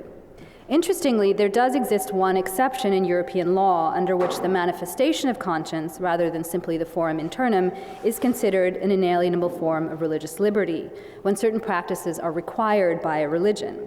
The apparent capacity of European law to protect required practices and acts of worship would seem to bode well for practicing Muslims who claim the veil as a religious duty. However, the European Court of Human Rights, and this is something that Anne just went over, the European Court of Human Rights has understood the notion of required practice in a very particular way. The court has generally been unwilling to accept the so-called subjective assessment of individual applicants about whether certain behaviors or practices are required of them by their religion, preferring instead to rely either on the opinion of recognized religious authorities or on the court's own definition of what counts as a religious practice. This approach to what is religiously required privileges members of hierarchically structured and heavily centralized religions like Catholicism at the expense of less institutionally centralized ones like Islam or Buddhism. It also diminishes the claims of an individual who either does not accept all the teachings of an established religion or who believes that his or her religion places additional demands than those deemed necessary by the court or by court-recognized religious authorities. The court's approach to what is religiously required and its privileging of religious authorities to define the religious norm ostensibly contradicts the secular affirmation of modern religiosity as a fundamentally individual enterprise, in which an individual should be able to interpret for herself what is religiously required. Upon second review, however, the court's approach to religious requirement and the secular affirmation of individualized religiosity both assume an oppositional relationship between autonomous and authority-imposed action. According to the terms of this relationship, individually inspired choices emerge in the absence of authority, religious or otherwise, and religious obligations or requirements are understood as non-autonomous behavior defined and compelled by established normative authority. Within such a paradigm, central to European legal and analytical understandings of modern religiosity, it becomes difficult, even impossible, to articulate a practice like veiling in a way that makes sense to most secular Republicans. For Muslim citizens like Khadija and Hélène, the veil is both an individual choice and a religious duty. However, these women are consistently compelled by secular public discourse and law to categorize the veil as either a choice or an obligation. Yet articulating the headscarf as a religious obligation, albeit an individual one, becomes quite difficult for two key reasons. First, the vigorous theological debate surrounding the obligatory status of the hijab is precisely, as I just noted, what disqualifies it as a religious requirement that would be protected by the European Convention.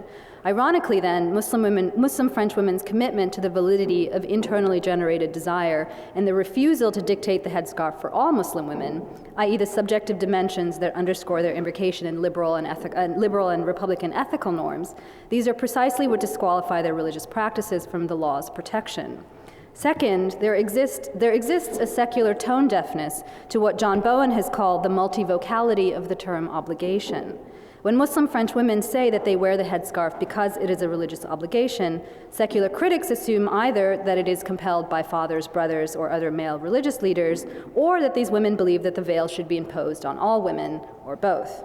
As became apparent over the course of debates about veiling, secular critics could not conceive of veiling as a truly autonomous choice if it was also an obligation, for any reference to obligation entailed either the negation of one's personal autonomy or the negation of all women's freedom. There was simply no discursive space to conceptualize obligation, at least in this instance, as a personal commitment. Consequently, to speak of the headscarf as a religious duty or obligation was essentially to declare oneself a fundamentalist and to disqualify oneself as a legitimate interlocutor in public debates about the law. Not surprisingly then, most Muslim French women speaking about the headscarf to a secular audience did so through a language of personal choice and individual freedom. Yet, as will soon become clear, articulating the veil as purely a choice rather than as also an obligation ironically further undermined their case for the right to religious liberty. To illustrate how this happened, I turn to the second assumption fundamental to secular Republicans' insistence that the ban on headscarves upheld religious liberty, that of freedom of conscience as freedom of choice, an assumption best exemplified by Patrick Weil, a member of the presidentially appointed Stasi Commission, which first proposed the law in 2003.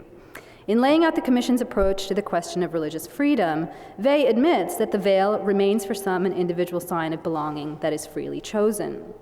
How and why then should the headscarf be restricted? Because, Weil argues, and I quote him here,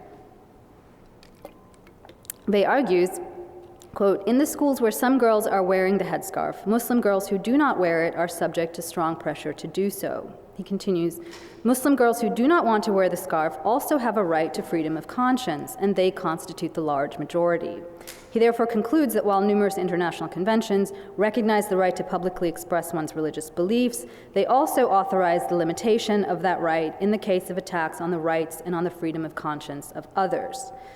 Weil was certainly not alone in making this argument. The notion that the headscarf impinged on the consciences of non-veiled girls and constituted a violation of their religious liberty was one of the most rhetorically and effective and legally effective justifications of the headscarf ban. Weil and other like-minded proponents of the ban here understand freedom of conscience as the freedom to choose. But as political philosopher Michael Sandel has argued, these two concepts are not identical. And although Sandel refers to the American legal tradition, I think his analysis holds for the kind of distinction that I'm trying to make for the French case. Sandel argues that freedom of conscience has traditionally meant the freedom to exercise religious liberty without suffering civil penalties, protecting those who are constrained by duties they cannot renounce, even in the face of conflicting civil obligations. But when religious liberty comes to mean simply the right to choose one's beliefs freely, the result is a devaluation of claims by those for whom religion is not a matter of choice, but rather of duty. When religious convictions are understood as choices or personal preferences, and religious liberty as the capacity to choose freely with regards to religion, performing a religious duty becomes reduced to making a religious choice. The reduction of freedom of conscience to a more narrowly conceived freedom of choice underpins Patrick Weil's arguments in favor of the headscarf ban, for he clearly understands freedom of conscience as the right to choose without any external pressure or social coercion.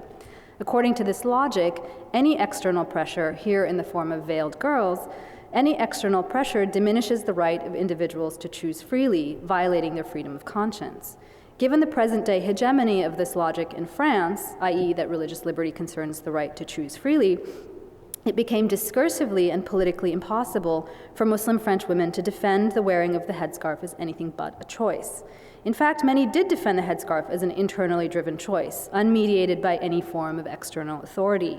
In an editorial on the website umma.com, the writer Felwine Sarr voiced outrage at the denial of the fundamental right to choose one's beliefs for oneself. And I'm going to quote Sarr here.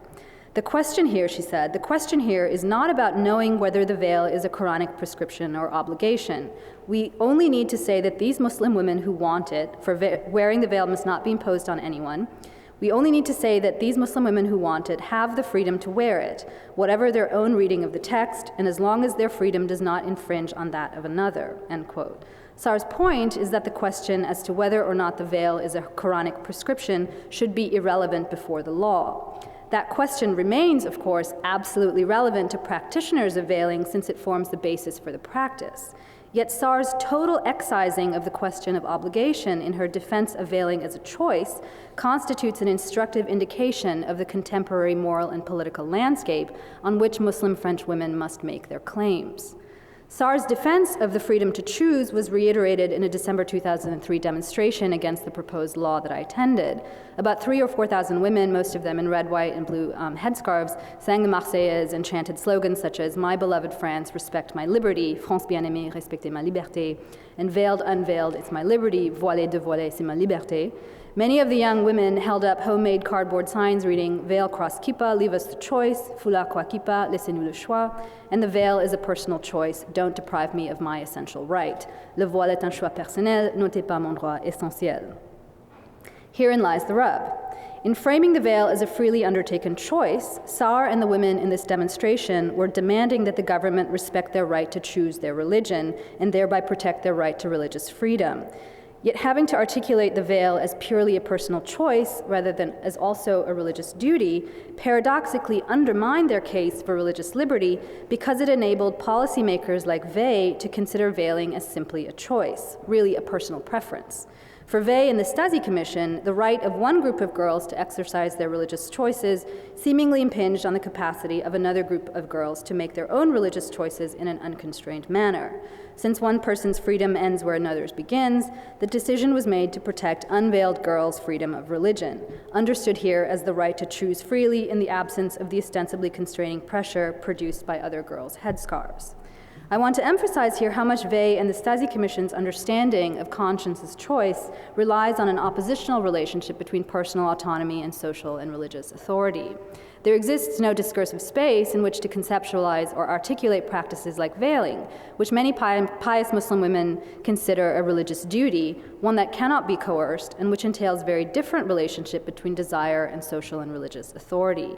When the practice of veiling is turned into a choice, a free choice, as it must be in order to make it discursively and legally intelligible to the secular majority, Muslim French women lose the capacity to express the stakes of what it means to wear the headscarf as a religious obligation, to convey the sense that a restriction on veiling is more than just a limitation on personal preference. Note the catch-22 here. To frame the headscarf as a choice is to lose the stakes of what it means to wear it as a religious obligation.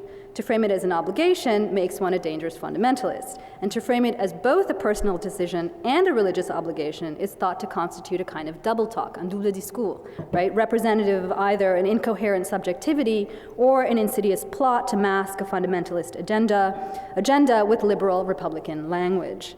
Of course, Muslim French women's understanding of the hijab as both an internally driven choice and a religious duty makes sense when one conceptualizes the relationship between self-realization and religious normativity as linked. Within the secular Republican social imaginary, however, where self-realization seemingly emerges against normative authority and autonomous choices are supposedly made in the absence of constraint, women like Khadija and Hélène occupy a no man's land of discursive and legal unintelligibility.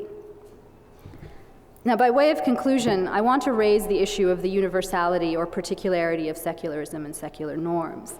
After all, pious Muslim citizens' inability to intelligibly articulate the practice of veiling as both a personal choice and a religious duty within the exigencies of secular French public discourse and European law mirrors a similar conundrum faced by the American plaintiffs in Warner v. Boca Raton in a very different cultural, political, and legal context here in the United States. And I'm talking here about a book by Winifred Sullivan, The Impossibility of Religious Freedom.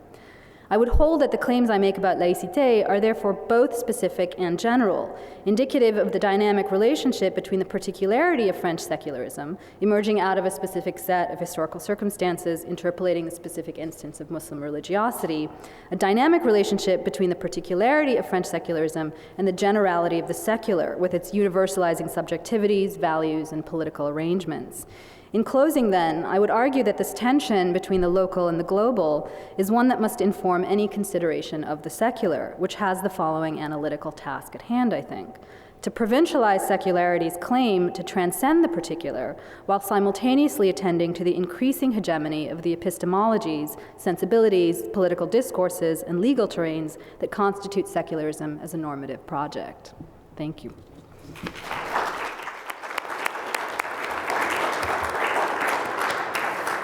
Thank you, Mayanthi. We now have a little bit of time for some discussion, if there are questions. Professor Bowen? Maybe talking like this will work best. Do I need the mic? Yes, the mic. You go use the mic? Or we can just use these. Right, okay. I'm setting precedent, so I'll do it the way you tell me to. Does this work? I had a broad, very broad comment and a very kind of specific one, which takes off from Saris's presentation, but actually refers to some things that both David and Mayanthi said.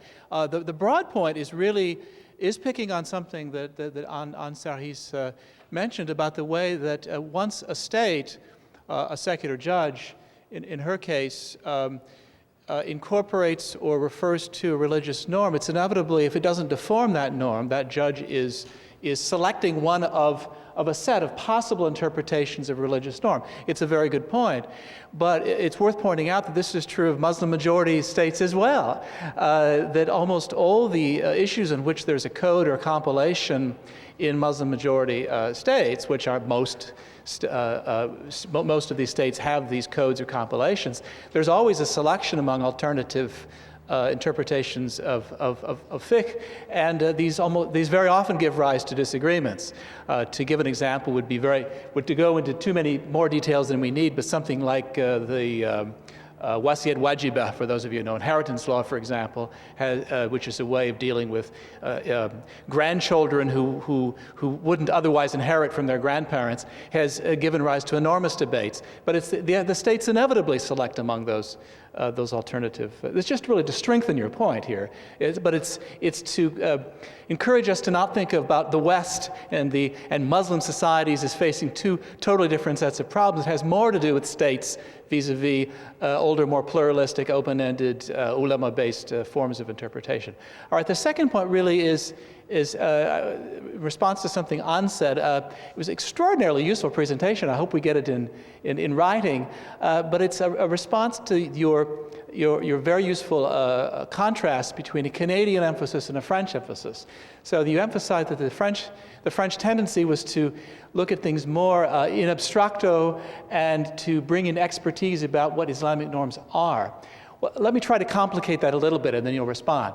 I think there's more of a tension within the French interpretations. Let me just give three brief examples. One would be the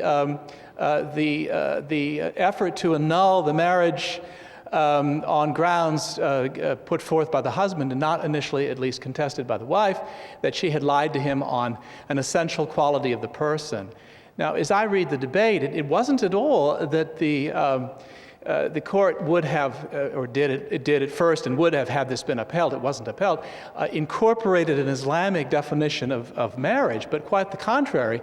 It was the affirmation of a subjective notion of what the essential quality of the person is. And even though the civil code could be read one way or the other, in other words, either that the state's going to give a list of such qualities, or that it's a question basically of a good faith contract, the overwhelming weight of French jurisprudence has through the years been on the subjective side. And indeed, most of the jurists came out in defense of the initial court decision, as did la pauvre Rachida Dati, publicly, said it was perfectly correct. And then, of course, when everybody said, no way, she said, well, no, let's rethink this. But it's a strong subjectivist. Now, I think this runs against your interpretation of the contrast, or at least complicates it. The second example would be what we've heard about from Maya and David, in terms of the prohibition on religious signs in public schools. Indeed, what struck me, and I sat through all the debates in the National Assembly on this, is that people studiously avoided trying to come up through experts or in other ways a ruling on whether the headscarf was required or not of women, which would have been what one would have expected given the typology. In other words, there's an attempt to avoid this. And the times when, rather, there was this attempt to move it from the religious sphere over to the political, Referent saying it's a political sign, so in part for legal reasons, to sort of forestall challenges to the European Court of Human Rights. And from time to time, when someone like Sarkozy will try to speak this language, as for example when he said that, well, Muslims have 3 days to celebrate the sacrifice after all, there was a strong reaction saying, no, it's not the job of the state to decide. So, I'm not sure this contrast really holds. France looks a little more like Canada to me than you said. And finally, the third example, really, where there's a debate, has to do with more the abstracto concreto distinction you made, which does have to do with, I think, the example you cited, which was whether Islamic institutions of divorce can be considered acceptable, which in France, the current jurisprudence or doctrine is that they're not as an institution. And this attests to the overwhelming importance of considerations of public order in French jurisprudence, that if you can have an argument on public order grounds, you can trump all rules about conflict of laws. But there is a live debate, and here's my point. There's a tension, because up until a few years ago, there were a number of cases, as you well know, appellate cases, which said that no, in this particular Moroccan court case, the woman had the right to put forth her position, her interests, and so this is in concreto, not in abstracto. We will accept the effects of this talaq, unilateral repudiation in this Moroccan court, accept the effects in France. In other words, for purposes of French law, she is indeed divorced. So I think there's more of a debate than a clear distinction, and in a few years things could go back in the other direction. I hope they do, and we have this more in concreto recognition or evaluation of particular divorce cases. Thank you.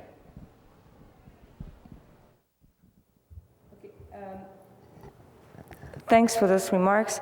I will answer to the one regarding the essential qualities, and then to the one regarding concreto and abstracto. At first, I want to say yes, when you try to give like a very short speech and just like give broad categories, of course, you have to characterize a bit too much the situations. When I was speaking about the fact that the French judge will request often an expert to say what the norm is. I still think it's something that you have in family matters where you have experts coming into the fore and speaking about that. The essential quality debate is an extraordinarily complex debate in family matters regarding marriage. There's been an evolution of the jurisprudence between objective quality. For instance, you marry someone you think is rich, and actually that person is not rich. Was that a very important element in your choice? There's cases in France about a woman who had married someone who said he was going to be a very successful lawyer, and in fact he was, not that. I think I can't remember which job he had. So there's been an evolution, and it's interesting here to compare French and Quebec. And it's true that in France lately, they have tended to bring into this debate what was important to the person. Was that quality important to the person? But you cannot throw into the debate any kind of quality. So yeah, you can. But I'm complexifying a bit more what you're saying.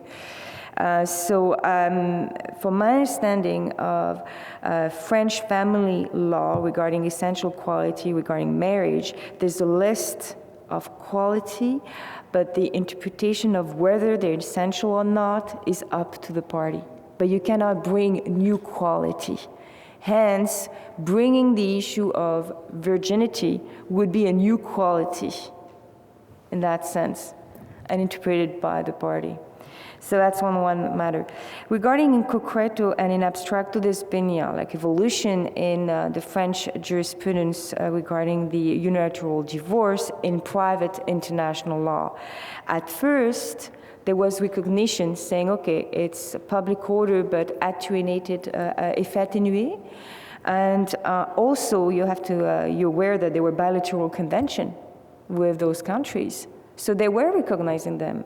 And then came the European Protocol on Equality of Men and Women. And that protocol was used by the court to say, well, it's against the fundamental right of equality between men and women, pushing off the specific convention. And in some instances, there's been this idea of different types of public order, procedural public order, whether the woman could actually argue about her rights, have a chance to have a word in court, or whether she could not. So yes, there's been an evolution regarding the interpretation of public order, I agree with that.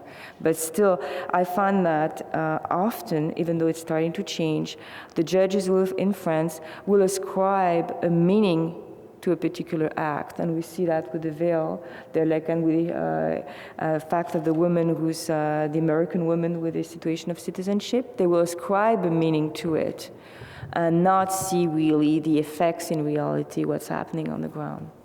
Because it's a reasoning by by a priori categorization. It's completely different from the common law reasoning, which is result-based.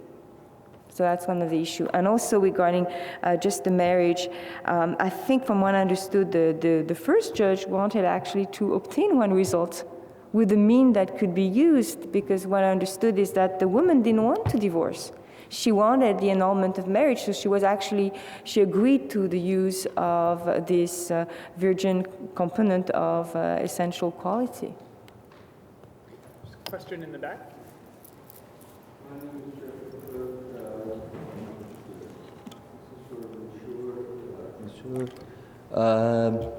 David Husam, who gave a very good talk. Unfortunately, for the first 5 minutes, I was asleep.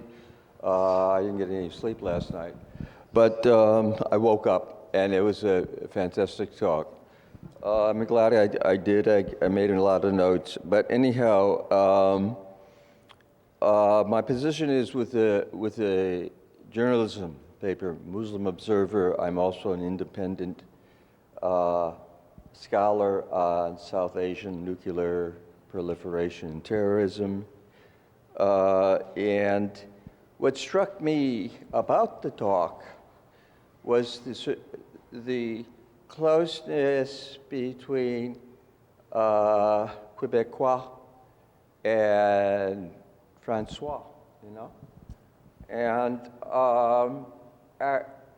And Quebec became independent of France before Code Napoleon.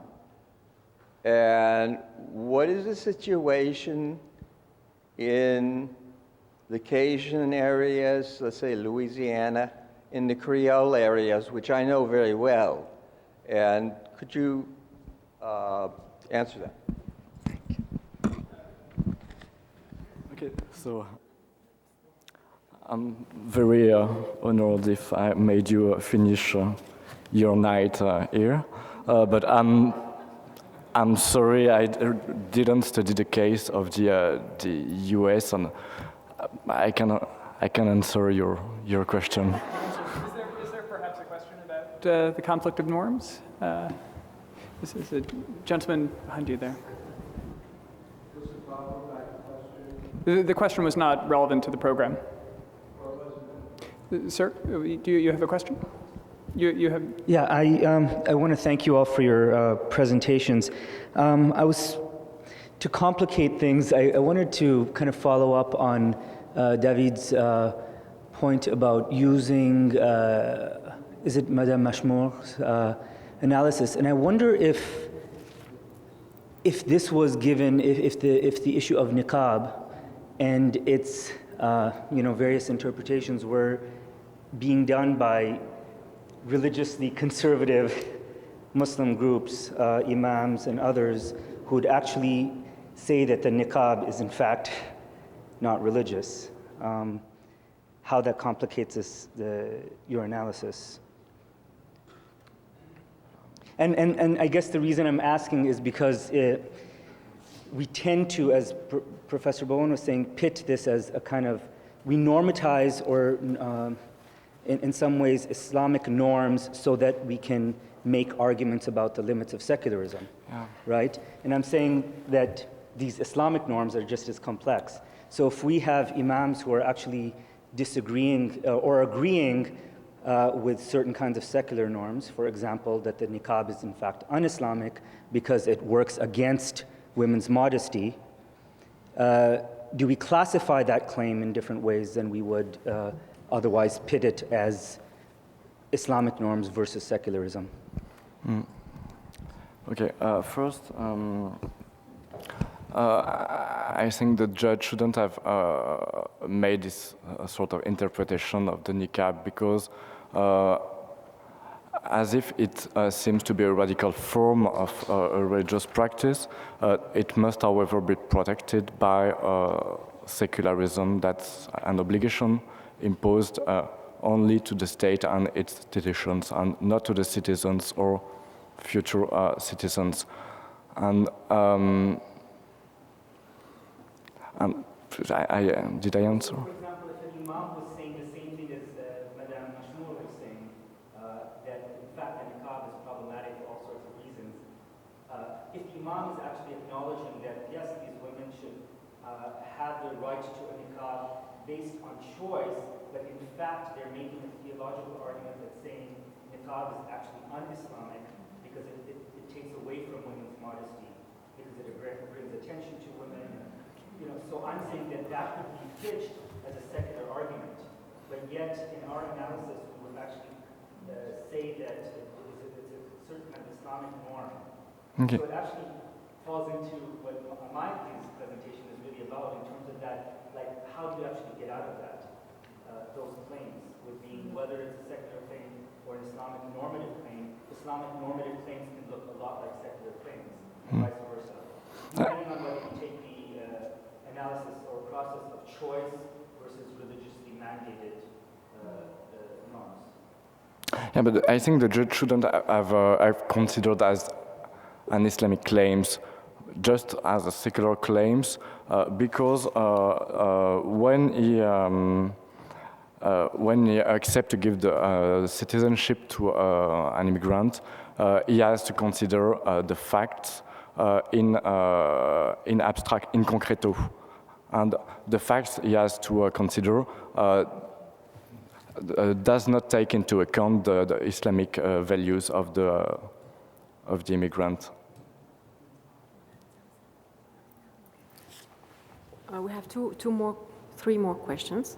Yes. So, Alexandre? Okay, thank you. Thank you very much for all three presentations. My question is only to Anne, actually. I was a little bit interpolated by the way you made the distinctions between the way how courts may decide that certain fundamental conflicts are not as fundamental as that, and that can invoke principles such as accommodement raisonnable in order to deconstruct a little bit, and how in other instances courts decide or judges decide that these are really fundamental clashes and then decide to trump religious norms with state law. So I was wondering whether there are any limits to the kinds of cases that can be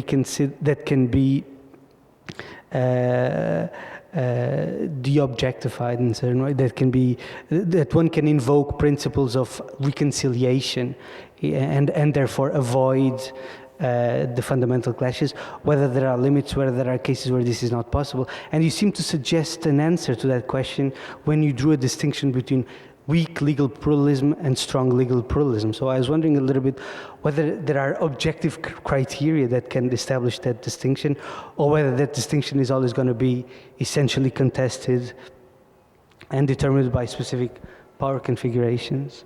No? I just want to make sure I understand your question, because you're wondering in an idea of reconciliation whether you can frame it between weak and legal pluralism, and whether there's there's specific criteria one could suggest. Is that it? I mean, I was wondering, what is the basis for that distinction? Have you determined some criteria that may enable you to claim that certain claims are actually claims of weak legal pluralism, and others cannot? Yeah. I found the task difficult to do broad categorization between quite different state legal systems, hence the fact that at the beginning I had those two diapos like regarding the difference between the systems, because you find different ways to try to take into consideration the claims of the party, but I think one key element is how the party frames it in front of the court. That's one major element the judge are going to answer to, because even in the case of reasonable accommodation in Canada, okay, where you have, for instance, the one really famous case is this case of some Jewish people who wanted to do a little hut on their balcony. And in the bylaws of the building, they couldn't do any decoration on the balcony. But they said, we're Jewish, we want to practice our religion, therefore we need to do the hut in the balcony. So they framed that not as a complete legal system opposed to the state system, saying we completely live with other sets of rules. I think that when the parties are saying we are resisting against your whole system, and we have a different system that we want to be completely recognized, it really creates like a claim of strong legal pluralism, and the judge usually will resist and rejects it. So you have to, and what's interesting, I think, is to see how the believers have to use the legal system in order to frame their claim with all the difficulties and also like the whole incoherence that can lead and the paradox on that. So I think rather than so it's more like setting a number of criteria that explain different kinds of reactions between other judges. That is important. And when one studies the case to see, okay, am I in a civil law system? Am I in a common law system? Because obviously there's going to be different ways to deal with this. The civil lawyer judge will usually take the individual as an abstract person because of the different concept of autonomy. The common law judge will have a different set of perspectives, and of course I'm giving broad characterization. So there's different elements one need to pay attention to understand the internal reasoning in which the judge has to work. And so therefore there's different solution in each case. I don't know if I answered to your question. We'll take two more questions. Daniel? Daniel had a question. Yeah. Thank you all three for those presentations. They were very rich and very thought-provoking. I have tons of questions, but I'm only going to ask two very quickly because of time. One for Anne and one for Mayanthi. I thought that the basic organizing idea around the sort of simplicity, the excessive simplicity of the moral psychology that says either something is completely voluntary or it's a kind of external imposition. I thought that was a really interesting and true, kind of rang true. Your case was, I actually had to miss part of your paper, not because I was sleeping, because I had to go down to the first floor to go to the washroom. So maybe you addressed this at some point, but your paper was organized around two case studies. One that seemed, from what I could tell of the narrative that you gave, to be someone who had converted later in life to Islam and someone who was born into Islam. I was wondering whether, as it were, the moral psychology that you talk about in your studies generalizes across the convert, sort of born into the religion case. I mean, you could tell how it would be clear for someone who converts that, I mean, it's a very radical act of self-incurred obligation, right? I mean, you can't. Right. You can imagine some cases in which somebody converts in an act of non-autonomous, because their future spouse or something. But in the case that you narrated, it was quite clear. So I was wondering whether, whether there are some kind of differences in the way in which this sort of moral psychology is expressed as between the convert and non-convert case. And I had a question for Anne. I was very struck, there was a lot of stuff in your presentation. I was taking notes furiously, and at some point I just had to sort of decide that I was going to fail to get everything. I was very struck by the idea of silent incorporation as a way of addressing Islamic norms. But in your presentation, at least as I heard it, and I heard it slowly and you were going quickly, it's ambiguous between two ways that incorporation can occur. So you can imagine, I mean, take the attitude that Marion Boyd has in Canada about religious arbitration. She says, look, when we recognize and enforce the result of a religious arbitration, we're not enforcing the substance, we're just enforcing a private contract between two people. And we have no, to the extent that at the margins it doesn't offend against very basic principles, somebody giving away all of their fortune in with a informational asymmetry that we wouldn't accept in other contractual situations. So what we're incorporating is nothing actually, we're just,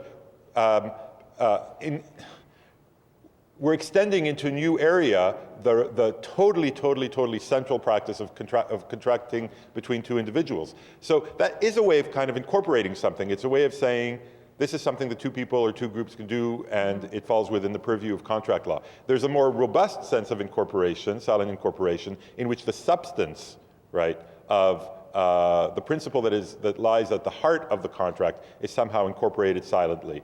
And that I had a little bit more trouble to see how that could work, how you could both admit a substantive principle into law and do it sort of silently. I can see how you would do it by exploiting the vagueness of legal terms. So for example, in Canada, a lot of work in achieving the doctrine of reasonable accommodation has been done by exploiting the vagueness of, say, freedom of religion, right? So we push at the boundaries of the concept a little bit in order to make it a little bit more permissive. But you wanted to make that into a separate category, the sort of exploitation of the vagueness of legal terms. So I'm just a little bit puzzled about what silent incorporation means if it isn't this thing about just saying, look, individuals can contract to do whatever they want, and we're just going to incorporate that as contract law. Okay.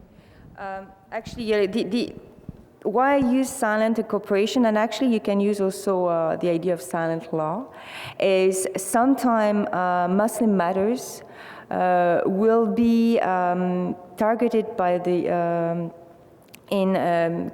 private contracts or even laws without mentioning it's Muslim. So like silent law would be, for instance, I was discussing with Werner Mensky, and he said the new law in UK regarding a parental guardian is actually targeting kafala without saying it. So it's silent law. And regarding silent incorporation, it's more about the fact that during those debates, nobody spoke about that. And when you look into the ground, like the practice, both in France, in Germany, I don't know, like I think in UK too, and in Canada, when the parties are negotiating their contracts, if they put into it the principles without saying Muslim, using another term, because the judiciary has no clue often what it is, like, no knowledge about Muslim values or culture, it won't see it. And this is quite important, actually, as a matter of incorporating Muslim norms, culture, and values. So I find it's weird that, I think we're missing a broad part of the picture by only focusing on arbitration bodies and saying, boo-hoo, this is horrible, while there's a lot being done by notaries. For instance, if you go in front of the notary and you have the will done under Islamic norms, you can do that in Germany. In France too. So, but nobody is speaking about that as often as they're speaking about those issues. That's it. Peter, can I answer the first question? Is this? Yeah, this is on.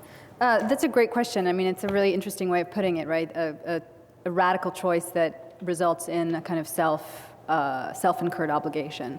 The question as to whether there's a difference between converts and non-converts, interestingly, with the people that I worked with, there really wasn't, and I think that is indicative of a couple of things. One is the fact that most of the women who I worked with were second and sometimes third generation, and they really are French, right? And this is something that I think it's important to take into consideration. That they were born and raised and really imbricated in kind of Republican liberal ethical norms as well. And so in a sense, they are also converts, right? Because they also make that radical choice for a self-incurred obligation by moving away from their parents' what they call traditional Islam to a more sort of textual form of Islam. And so, yeah, so in that sense, there actually isn't a huge distinction between the convert and non-convert population. But this question of, and then the second issue is that for both of these populations, and really they're one population, there is a sense that God is always within. So even for a convert, a white convert, there's a sense that one is born a Muslim and kind of comes back to one's original knowledge of God. And so in a sense, it's both a radical choice to become something else, but also a way of going home. And that's what I was talking about with self-realization as the realization of something that one always was. You had a question, if I'm right. I'll just ask a quick question. Thank you for the presentations. Thank you.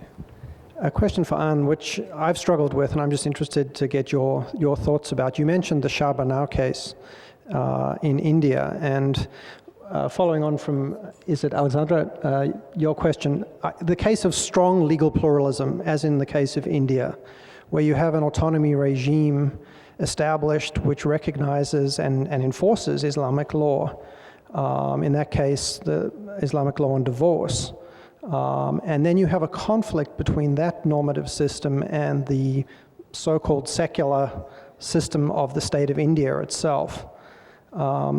This to me is the critical question. How is the state, in this case the Supreme Court of India, to decide in that particular case where a woman in that community, in the Muslim community in India, elects to go before the secular courts and seeks the state, the power of the state, to enforce, say, a civil law on marriage, which conflicts with the relevant autonomy regime. So I think in that case, the civil law of India on marriage required maintenance to be paid upon divorce. Now, if the state were to enforce that law, it would have to be enforced against the husband or the husband's estate. Mm-hmm. Even if the woman in that case elected, in a sense, to step out of the autonomy regime and seek the sanction of the state, the effect of state enforcement of its law would be against the husband or the husband's estate, and therefore against the community norms in that autonomy regime. How is the state to decide whether to do that or not? Frankly, I don't have an answer. Like India is fabulous to study as an example where there's like real legal pluralism, strong legal pluralism, but I'm not an expert on it. From what I understand is, yes, one of the specificity is that there can be a choice between two different courts with, of course, an impact between the different regimes, and also that a judge can apply a law of another religion group than his own. So I don't think we can think. It's true. Basically, what I understand of what you're pointing out is that thinking of strong legal pluralism as having completely autonomous regimes does not work when there's a state, because there's always going to be influence on each other. But I don't think it can be framed as weak pluralism either. So yeah, like I need to think more about this and to see the interference between them. Maybe one key element might be to look into a hard, distinction between primary rules and like secondary rules, which are about recognition, and adjudication. So basically, these rules that might not be explicitly stated in the Constitution, but might be part of a narrative to say, when can you recognize, when do you stop when you interfere with other regimes. So maybe that could be useful to rather the whole distinction autonomous and non-autonomous. Thank you.